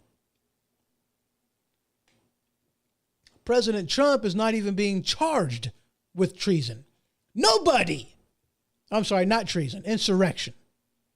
Nobody is being charged with insurrection. Trump is not being charged with insurrection. None of the people that was arrested and put in prison, tried and convicted of anything, has been tried and convicted over insurrection. Nobody has. It's not on the table. How clear can I get on this? How many times can I say the same thing? They claim insurrection. Oh, he overthrew the government. That's what he was doing. Really, really, really? You mean the shaman guy with the Viking helmet, sitting at the helm, sitting in Nancy Pelosi's desk, that he overthrew the government, that all of a sudden everybody was like, bow to the king, like he somehow removed the sword from the stone and now he's king? Is that what you believe? Is that what you truly think? Are you really that stupid to think that was insurrection? Like everybody was just going to follow his lead because Viking helmet guy sat at the desk and had the javelin in his hand. Thud. Guilty. Thud. No. Nobody's been charged with insurrection. Nobody. Nobody's been charged with rebellion. Nobody. Trespassing.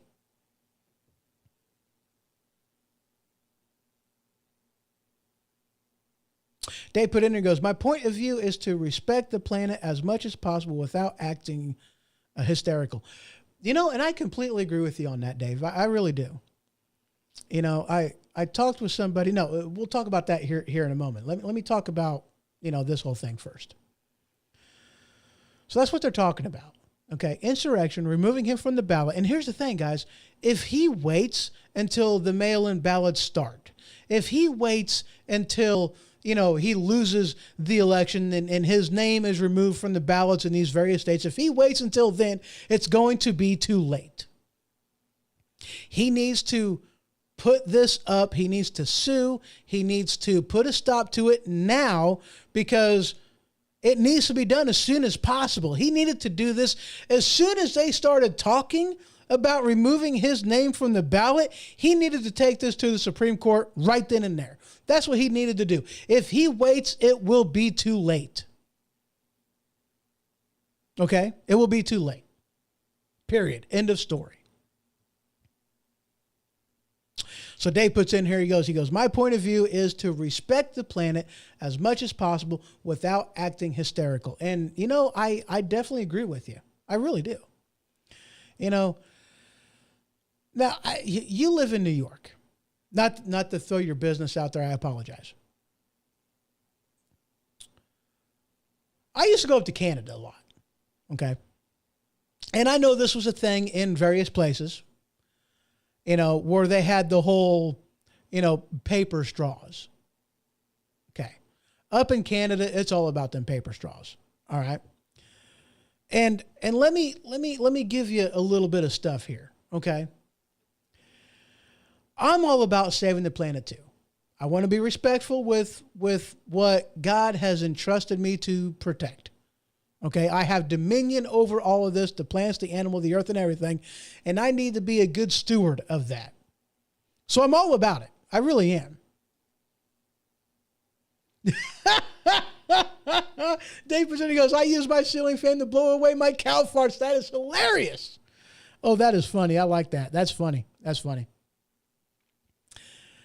But where was I? That threw me off, Dave. That was great. But yeah, I'm all about that too. You got to be stewards. That's what we're called to be, as good stewards over what we have been gifted. Okay. That's what we're supposed to do. And we have made, like I said before, we've made leaps and bounds as far as, the state of everything, with how we do things. Okay. With our emissions and everything else, we've done a really good job. We really have. Okay. So I'm all about saving the environment. What I'm not about is changing policy, virtue signaling for the sake of virtue signaling. Let me explain. Okay. Plastic straws, they're recyclable. You can reuse them in other things. And they outlawed the plastic straw. They said we have to be kinder to the environment. So in order to be kinder to the environment, instead of using a plastic straw, which is made from, fossil fuel byproduct, kind of like petroleum jelly, it's a plastic, and that's one of the places it comes from. Okay. Is petroleum. All right. Byproduct. Okay. That's one of the places it comes from. We're going to use a paper straw, a tree. Now, I don't know if you're aware of this. Okay. Now, fossil fuels comes from dead things. Things died, bacteria, and dead crap. It made oil. Time, not a lot of time. Pressure, not a whole bunch of pressure. Bacteria and other things of that nature worked together, broke down your fluids, and when you die, you've got a lot of fluids. And that's where fossil fuel comes from. I don't know if you're aware of that. I don't know if they taught you that in school, but fossil fuels comes from things dying. It comes from death. That's where it comes from. Okay. I don't know if you're aware of this, but that's where they come from. And yes, it is a renewable energy source. It's not like we're going to run out of fossil fuels and we can't get it anymore. No. Did you know that we know how to make crude oil? We know how to make it. We have the recipe. We know how to do it, and we can do it like that. It takes like 2 to 3 weeks to make it. We know how to make it. We have the recipe. We know how to make it. We know the bacteria that we need to use. We know the pressure. We know the heat. We know everything. We have the, you take this ingredient, that ingredient, you throw it in the oven, you put it in the pressure cooker, you put it in for this amount of time. After this amount of time, you take the cap off and then you let it, psst. We got the recipe, man. We know how to make it. It's a renewable energy source. Okay. And so they went from using a plastic straw to using a paper straw. I don't know if you're aware of this, but they want to talk about climate change, right? And they want to talk about carbon emissions. And okay, so we as humans, as animals, we do to oxygen and we go to, carbon dioxide. Carbon. Okay. Now, trees, plants, algae, corn, broccoli, all these things do to carbon and they go oxygen. That's how this whole thing works. There's a circle of life and then there's a circle of gas, and I'm not talking about cow farts. That's how it's done. Okay. It's a circle. It's circular. So, you got, of the two things that are fact inescapable in America is death and taxes. And there's a lot of death. The only certainty of life is death. Okay. When you're born, you're going to die. I'm sorry.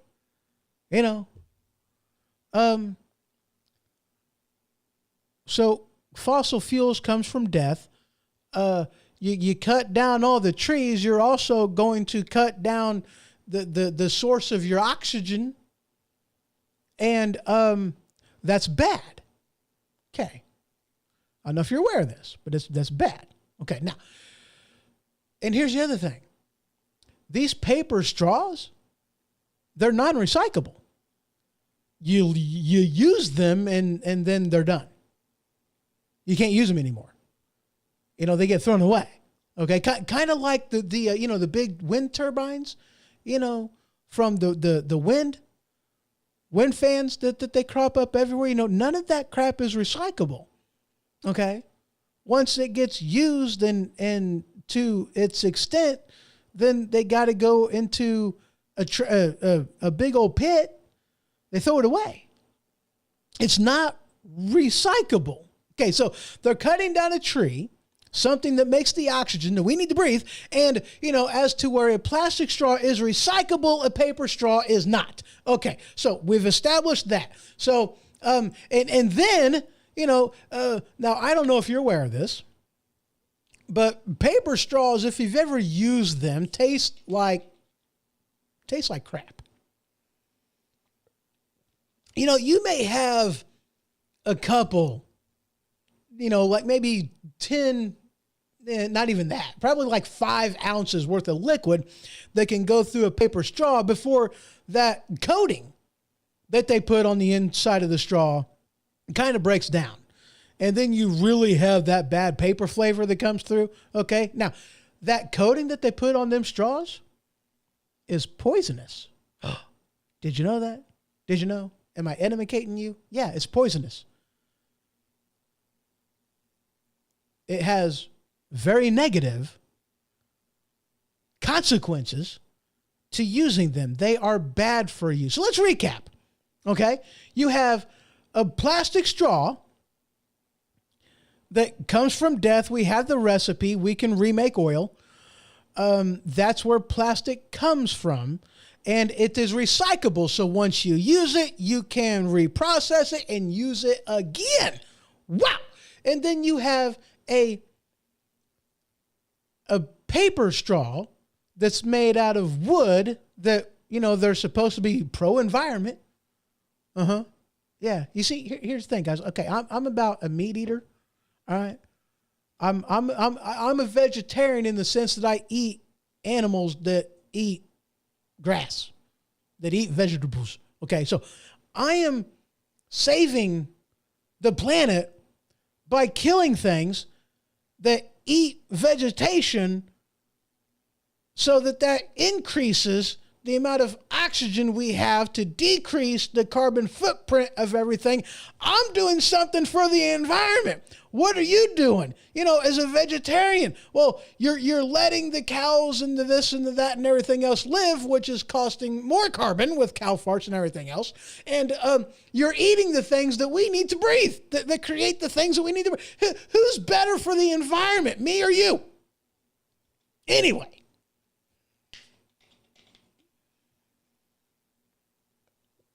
Paper straws, not recyclable, and poisonous.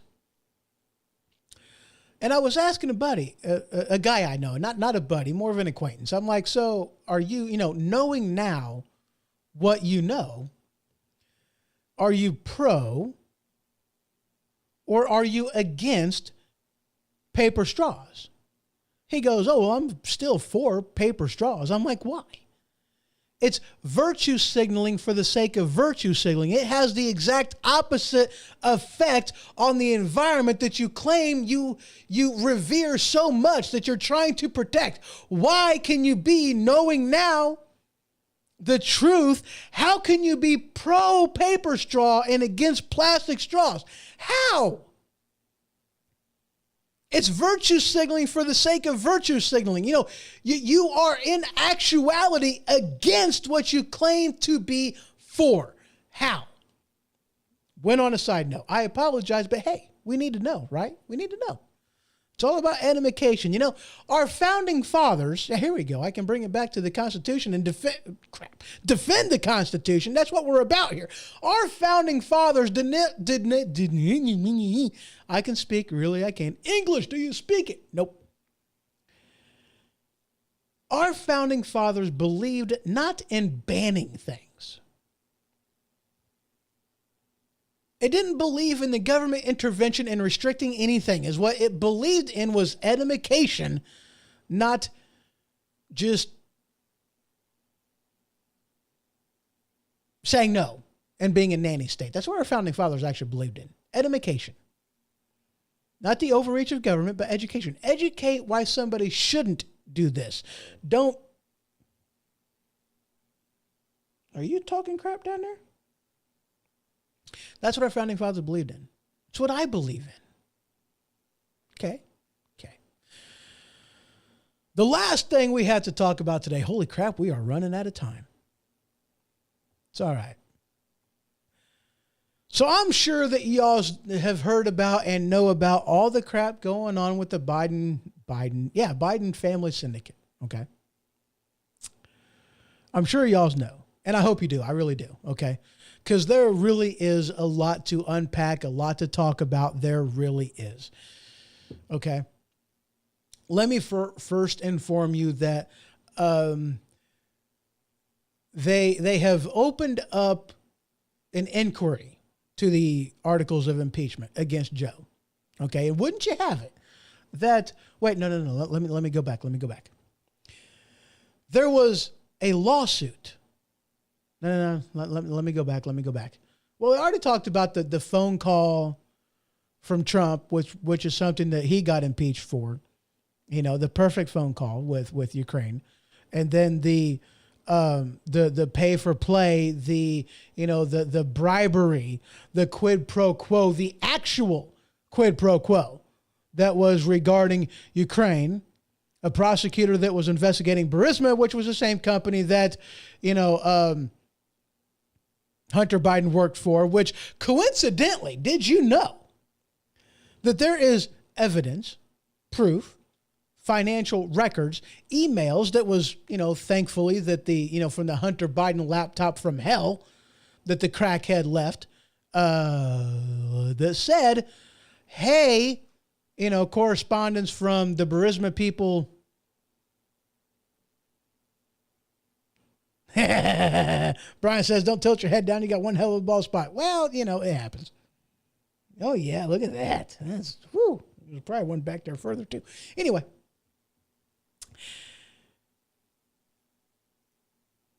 Their email with, them talking to Hunter Biden, which has no relevance being on the board of directors whatsoever. He brings nothing to the table. He has no expertise in Ukraine. He doesn't know jack diddly squat about drilling for oil, business, anything. I mean, he's got no experience. He brings nothing to the table. He even admitted during an interview, would you have gotten hired had you not been a Biden? No. I bring nothing to the table with being on the board of directors for Burisma. The only thing I bring is my last name, Biden. Why would his name be important for the board of directors to pay him what they paid him if it wasn't for access to his father? Money changed hands because, the people of Burisma said, hey, look, we need help from the White House. We need help. If not, we're going to go bankrupt.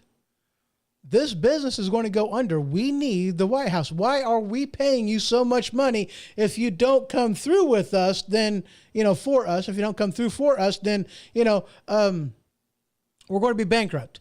Lo and behold, next thing you know, Joe Biden comes over. And he says, if you want this $1 billion, you're going to fire this prosecutor. Well, you can't do that. Yeah, I can. You're not the president. Pfft. Barack knows what's going on. Call Obama. Find out. I'm leaving in 6 hours. If he ain't fired, you ain't getting the money. And it went beyond that because he waited until not only that the prosecutor was fired, that another prosecutor was hired and the investigations were dropped before the money changed hands. That's actually what happened. And then they got a payout. $5 million to Hunter, $5 million to Joe. And we also know that, Hunter Biden was living in one of Joe Biden's houses and he paid a butt ton of money. So money changed hands, not directly. They haven't found those yet, but indirectly, absolutely. Because Hunter Biden was complaining about how much money he was paying his dad for rent. He was complaining about having to pay for various home improvements and everything else to the home. Things that would have come out of his dad, but didn't. So, here's the thing, okay? You don't have to show a check from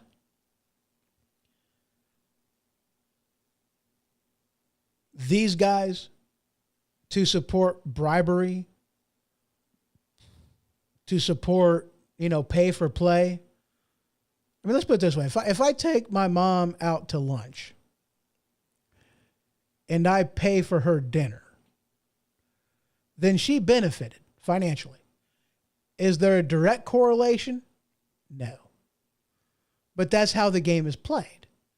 It's not about direct correlations. It's about, hey, I do this for you. You give me something in return. You pay my bill. You get overpriced rent. You pay for my repairs to my house. That's how I get the money from you. You're going to pay me a lot. You're going to pay 100% over MSRP.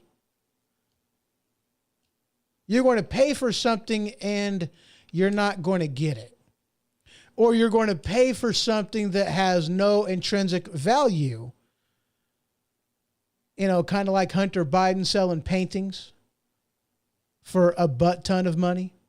Yeah. See, that's how the game is played. And what we already know is damning enough. Because Joe Biden, just in that one thing, with firing the prosecutor in Burisma, firing the prosecutor who was investigating Burisma, having him fired, withholding $1 billion, he changed policy. His claim was that the prosecutor was corrupt. That no, He wasn't.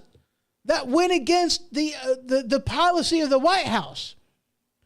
They knew the guy was solid.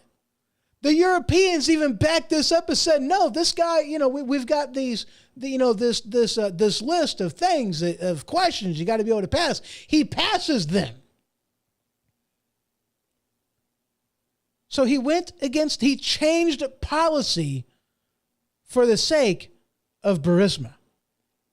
And he put $1 billion of your money.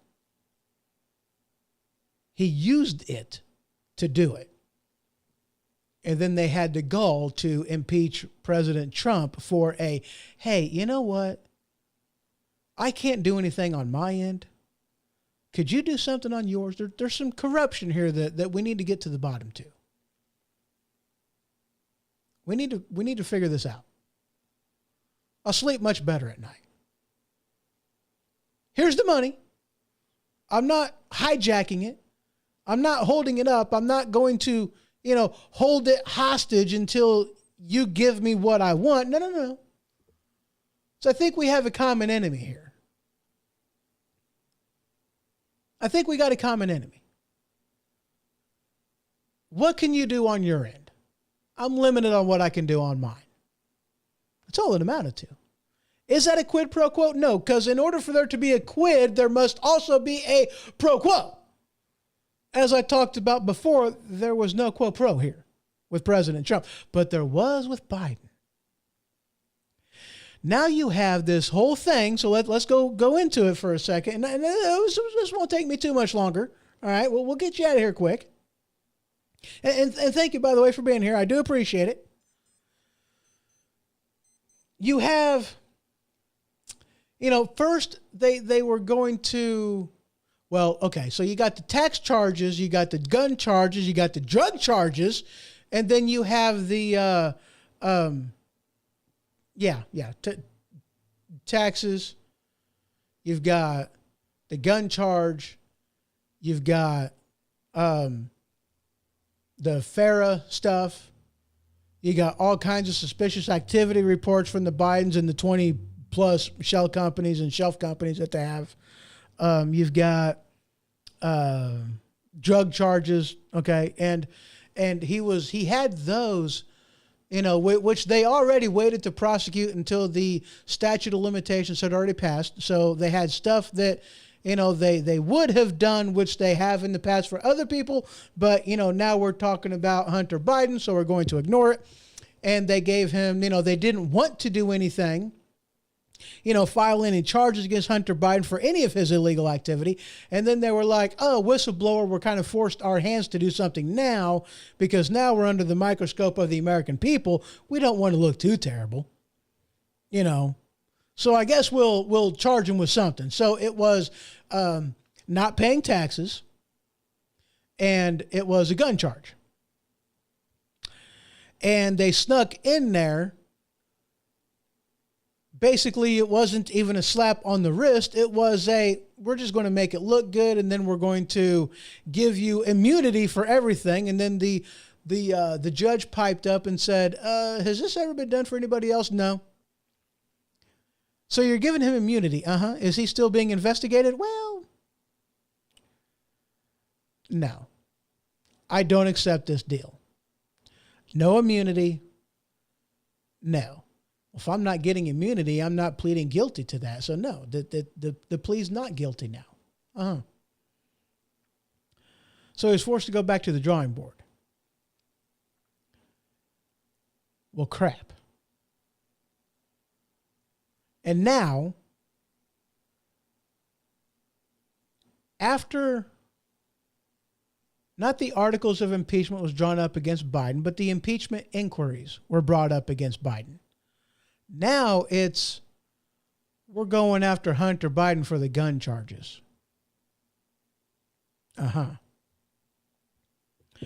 This is a cover-up, and this is about protecting Joe. That's what this is. That is exactly what this is. This is a cover-up. This is about protecting Joe. They're going to take care of Hunter Biden. He will see no time in prison. He will be taken care of because they are worried, and Hunter Biden has said as much. If I go down, I'm taking you with me. Hunter Biden's attorney has threatened the White House with that. It is documented. If I go down, I will testify against you. So did he get charged for taxes? No. Not paying taxes on all that money that he got for working with, Burisma and getting these gifts from China and everything else that he got, all of this stuff. And by the way, the statute of limitations run out on those in October.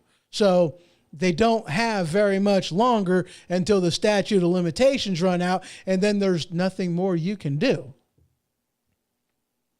Interesting. They've let this go for so long. They knew 5 years ago about Hunter Biden's business dealings and his dad's involvement. We know this. The press knew about it. They've written articles about it. Let's get back into it a little bit. So they took out his not paying taxes off the table. Why did they do that? Because the taxes link back to Joe Biden. This is a cover-up. This is about protecting Joe Biden. The only charge that they can throw in here that doesn't directly link back to Joe is the gun charges. Which, by the way, how can you say that he lied on a drug form? Or I'm sorry, he lied on a gun form, which is what the claim is, which he's guilty of, okay? It was illegal purchase because he lied on a federal form to get the gun. He was also, was pictured with a gun other than the one that he's actually being charged with lying on the gun form having. He illegally disposed of the weapon. And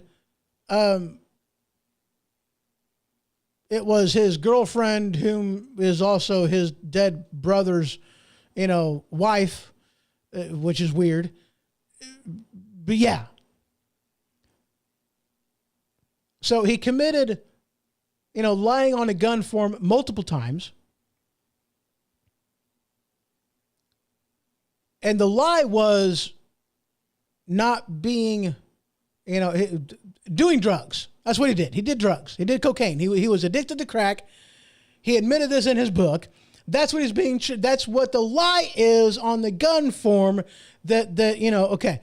Why is he not being federal charges on his drug use? Why is that being ignored? Okay. Don't know.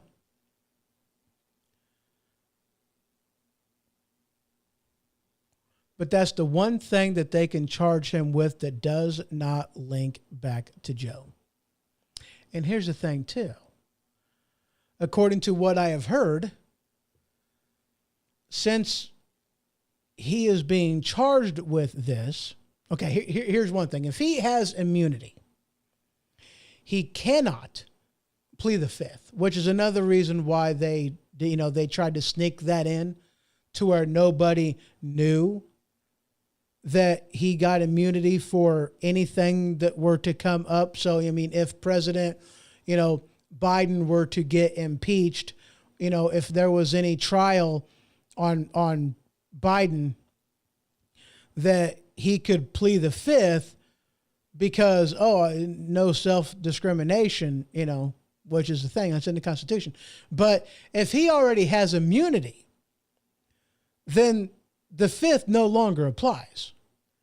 You can't have both immunity against future prosecution and plead the fifth. Because if you have, let me put it to you like this. If you are granted immunity from a crime, you can, and you get that in writing from the government, you can go up on stand on the stand and you can testify that, oh, yes, I did it. And there's nothing they can do. Why? Because they already granted you immunity.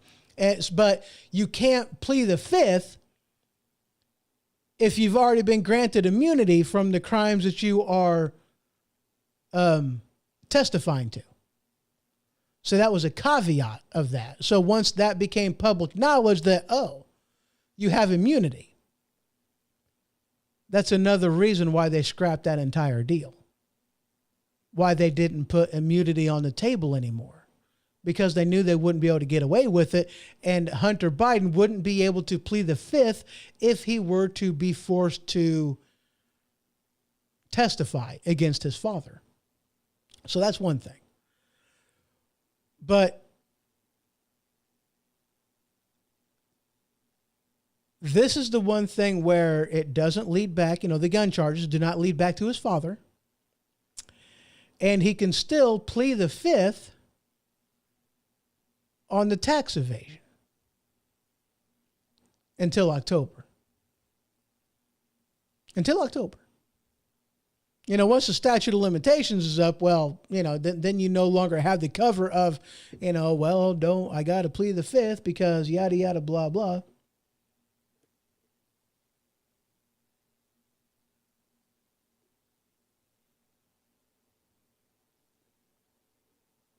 Biden puts in there, he goes, if I could drive a tractor trailer, pollution reduced or pollution free, I'm all for it. But DEF is not the answer. That's just one of several ridiculous non-solutions we have for problems we have. Dude, exactly. Yeah, exactly. Just the same as the paper straws. You see, that's the thing about the DEF, okay? You want to know what DEF does, which stands for, diesel exhaust fluid, okay? And it's basically, okay, here's what the ingredients is to DEF. Ammonia and water. Do you know what else is ammonia and water? Cow piss. That's right. They found a way to make money off of cow piss. Great, isn't it? I mean, that's what pee is ammonia and water. That's what it is. But here's what it does. This is the only thing that DEF does. You see, when you stomp on the fuel pedal of a diesel motor that doesn't have DEF, you get the black smoke that comes out, okay? And the black smoke looks bad. But the DEF just turns the black smoke clear. It washes it. That's what it does. But it doesn't actually change the emissions out of the tailpipe. It just changes its color. It changes its pigment. It doesn't change the emissions. It doesn't reduce the carbon footprint of the diesel engine. All it does is change its color. It's got no other effect other than that. It changes the color. The emissions are exactly the same. You're paying money for something that is just designed to make other people feel better about a truck going down the road. That's all it does. It's virtue signaling for the sake of virtue signaling. It's to force you to spend money on something that doesn't actually have the effect that it's supposed to do. It just makes people feel better. Yeah. But look up diesel exhaust fluid. Look up what it does. Look up its actual changes to emissions. You'll find the information. It's out there. It's out there. The information is there. The truth is there. Now I feel like Mueller. Mueller? Who's that guy on the X-Files? I don't know. But anyway, there you go, guys. All right. We have the receipts. We know that Joe Biden is guilty as sin, goes all the way back to whenever he was a senator. We know this. Influence peddling, selling the White House, selling influence, changing policy for the sake of people that were willing to give him money. How do you think these people make money in Washington, D.C.? That's how they do it. They sell influence, and they all do it. I mean, let's not lie about this, guys. They all do it. All right, every one of them, that's how they make money in Washington. They sell influence. Everybody does it, so what, they're caught red-handed. It's like, oh, Hunter, Joe Biden had nothing to do with what was going on in Hunter Biden's business relationships. And then it was like, oh, well, maybe he did a little bit, but he didn't actually benefit. And then, oh, well, okay, maybe he benefited, but, hey, everybody does it. What are you going to do? Impeach everybody in Washington, D.C.? Yeah, we should.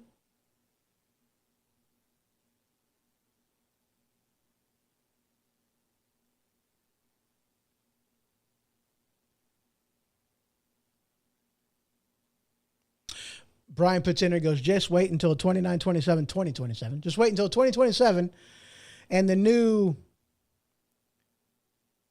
appellates? Okay, so that's a word I apparently don't know. The regulations on semi-trucks will be too expensive to afford. Yeah, dude. That's the thing, man. I mean, it's like, there are, like California, man. Nobody wants to go to California. As a truck driver, okay? Nobody wants to go to California because, as a driver, it's a pain in the butt. Okay? It's a pain in the butt. It's as bad, if not worse, than going up to Canada. All right? Which is a pain in the butt as a truck driver. But it's bad. I mean, you have emissions, you have, your vehicle can't be any older than this, and it's got to have all these, wind reduction things on there, the skirts, the fairings, the little kite thing in the back of the trailer. It's got to have 2 or 3 of those. It's got to have, this, that, and the other. It's got to have the DEF. It's got to have good emissions. I said that before, but yeah, you got all these things that you have to abide by. New vehicles, new things that you have to buy in order to drive on their roadway. There's a lot of places, a lot of trucking companies, a lot of companies in general that have gone, no, I'm not doing it. It's too expensive, costs too much money, and I don't make enough money to do it to justify the cost. And there's a lot of trucking companies out there that go, no, I'm not doing it. I'm not going to buy a new vehicle just to go to California. I'm not going to spend money on a trailer skirt just to go to California. I'm not going to put fairings on my sleeper just to go to California. I'm not going to make sure that my exhaust is good just to go to California. I'm not going to do these things and make sure that my axles are the proper space, and I'm not going to do that just for the sake of going out to California when I am good in the other 27 states. No issues in the other 27 states. I'm not doing it. It's not worth the expense. And there's a lot of companies that have stopped. A lot of truck drivers, owner-operators, has hung up their hats because California's regulations are ridiculous. That's one of the reasons why the price of goods and services has gone up so much in California. Because the price of getting goods into California has gone up because nobody wants to do it. That's one of the reasons why. But nobody wants to talk about that. Nobody wants to talk about how worthless it actually is. Nobody wants to talk about, that it's virtue signaling for the sake of virtue signaling. Yeah. So, guys, that's really all I got. Wow, this went a lot longer than what I was intending on. But you know what? That's okay because we had a lot to get to. We had a lot to talk about. And I hope you was able to learn something today. I really do. Okay?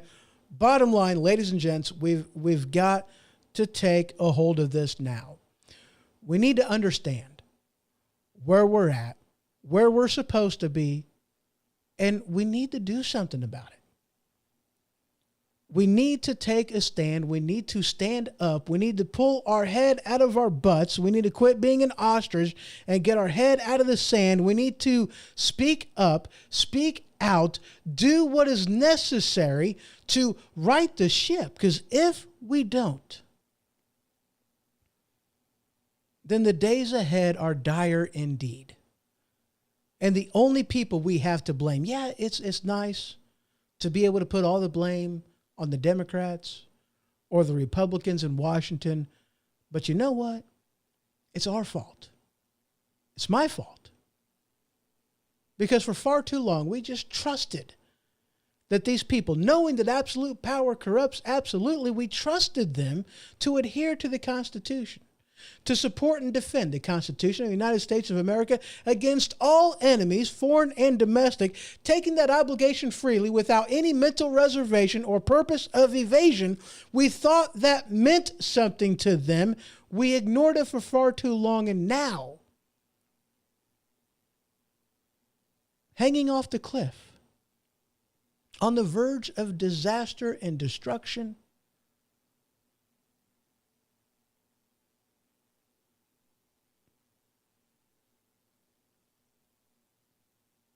now's the time we're going to pay attention. I mean,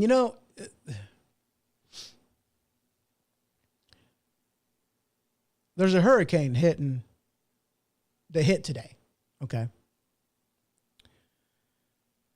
I don't know if you're aware of this, but whenever you're on a beach, okay, and, at the ocean, and you see the water level just drop, like instantly, like right the heck now. That's a very bad sign. Okay? That means big freaking wave is on the horizon. That's what that means. As bad as disasters are,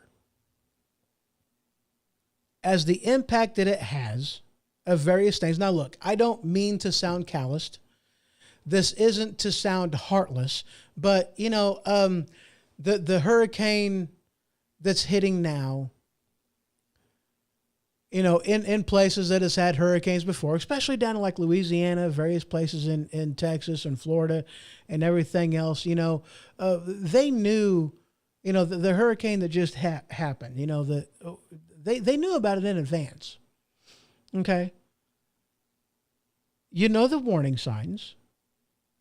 It's like, okay, as a truck driver, man, there's things that we are taught to look at when driving down the road to know to better be prepared for road conditions. You look at, spray coming off of tires. You look at the formation of ice on your mirrors. You look for, shine on the road. You look for a myriad of other things that tells you that, hey, there might be black ice in front of you. The bridge ices before the roadway. There are signs. We know what they are. If you ignore them when disaster strikes, who's to blame? Who's to blame? If you're taught what the warning signs are and you ignore them, is it your fault? Or is it somebody else's fault when disaster strikes and you have to pay for that? You have to pay that price. Who's to blame? When you receive a week in advance that a hurricane is coming and you decide to wait it out. Look, sometimes you might pay off, but other times it might not. Just go. Just leave. And if you choose to stay, whose fault is it? I mean, all the signs are there, right? We have the Constitution. We know what should be. All the warning signs are there. If we don't do anything about it, whose fault is it? It's ours. We stayed complacent as we were losing our liberty. Wasn't it Ronald Reagan who said that freedom is but one generation from extinction? I believe it was.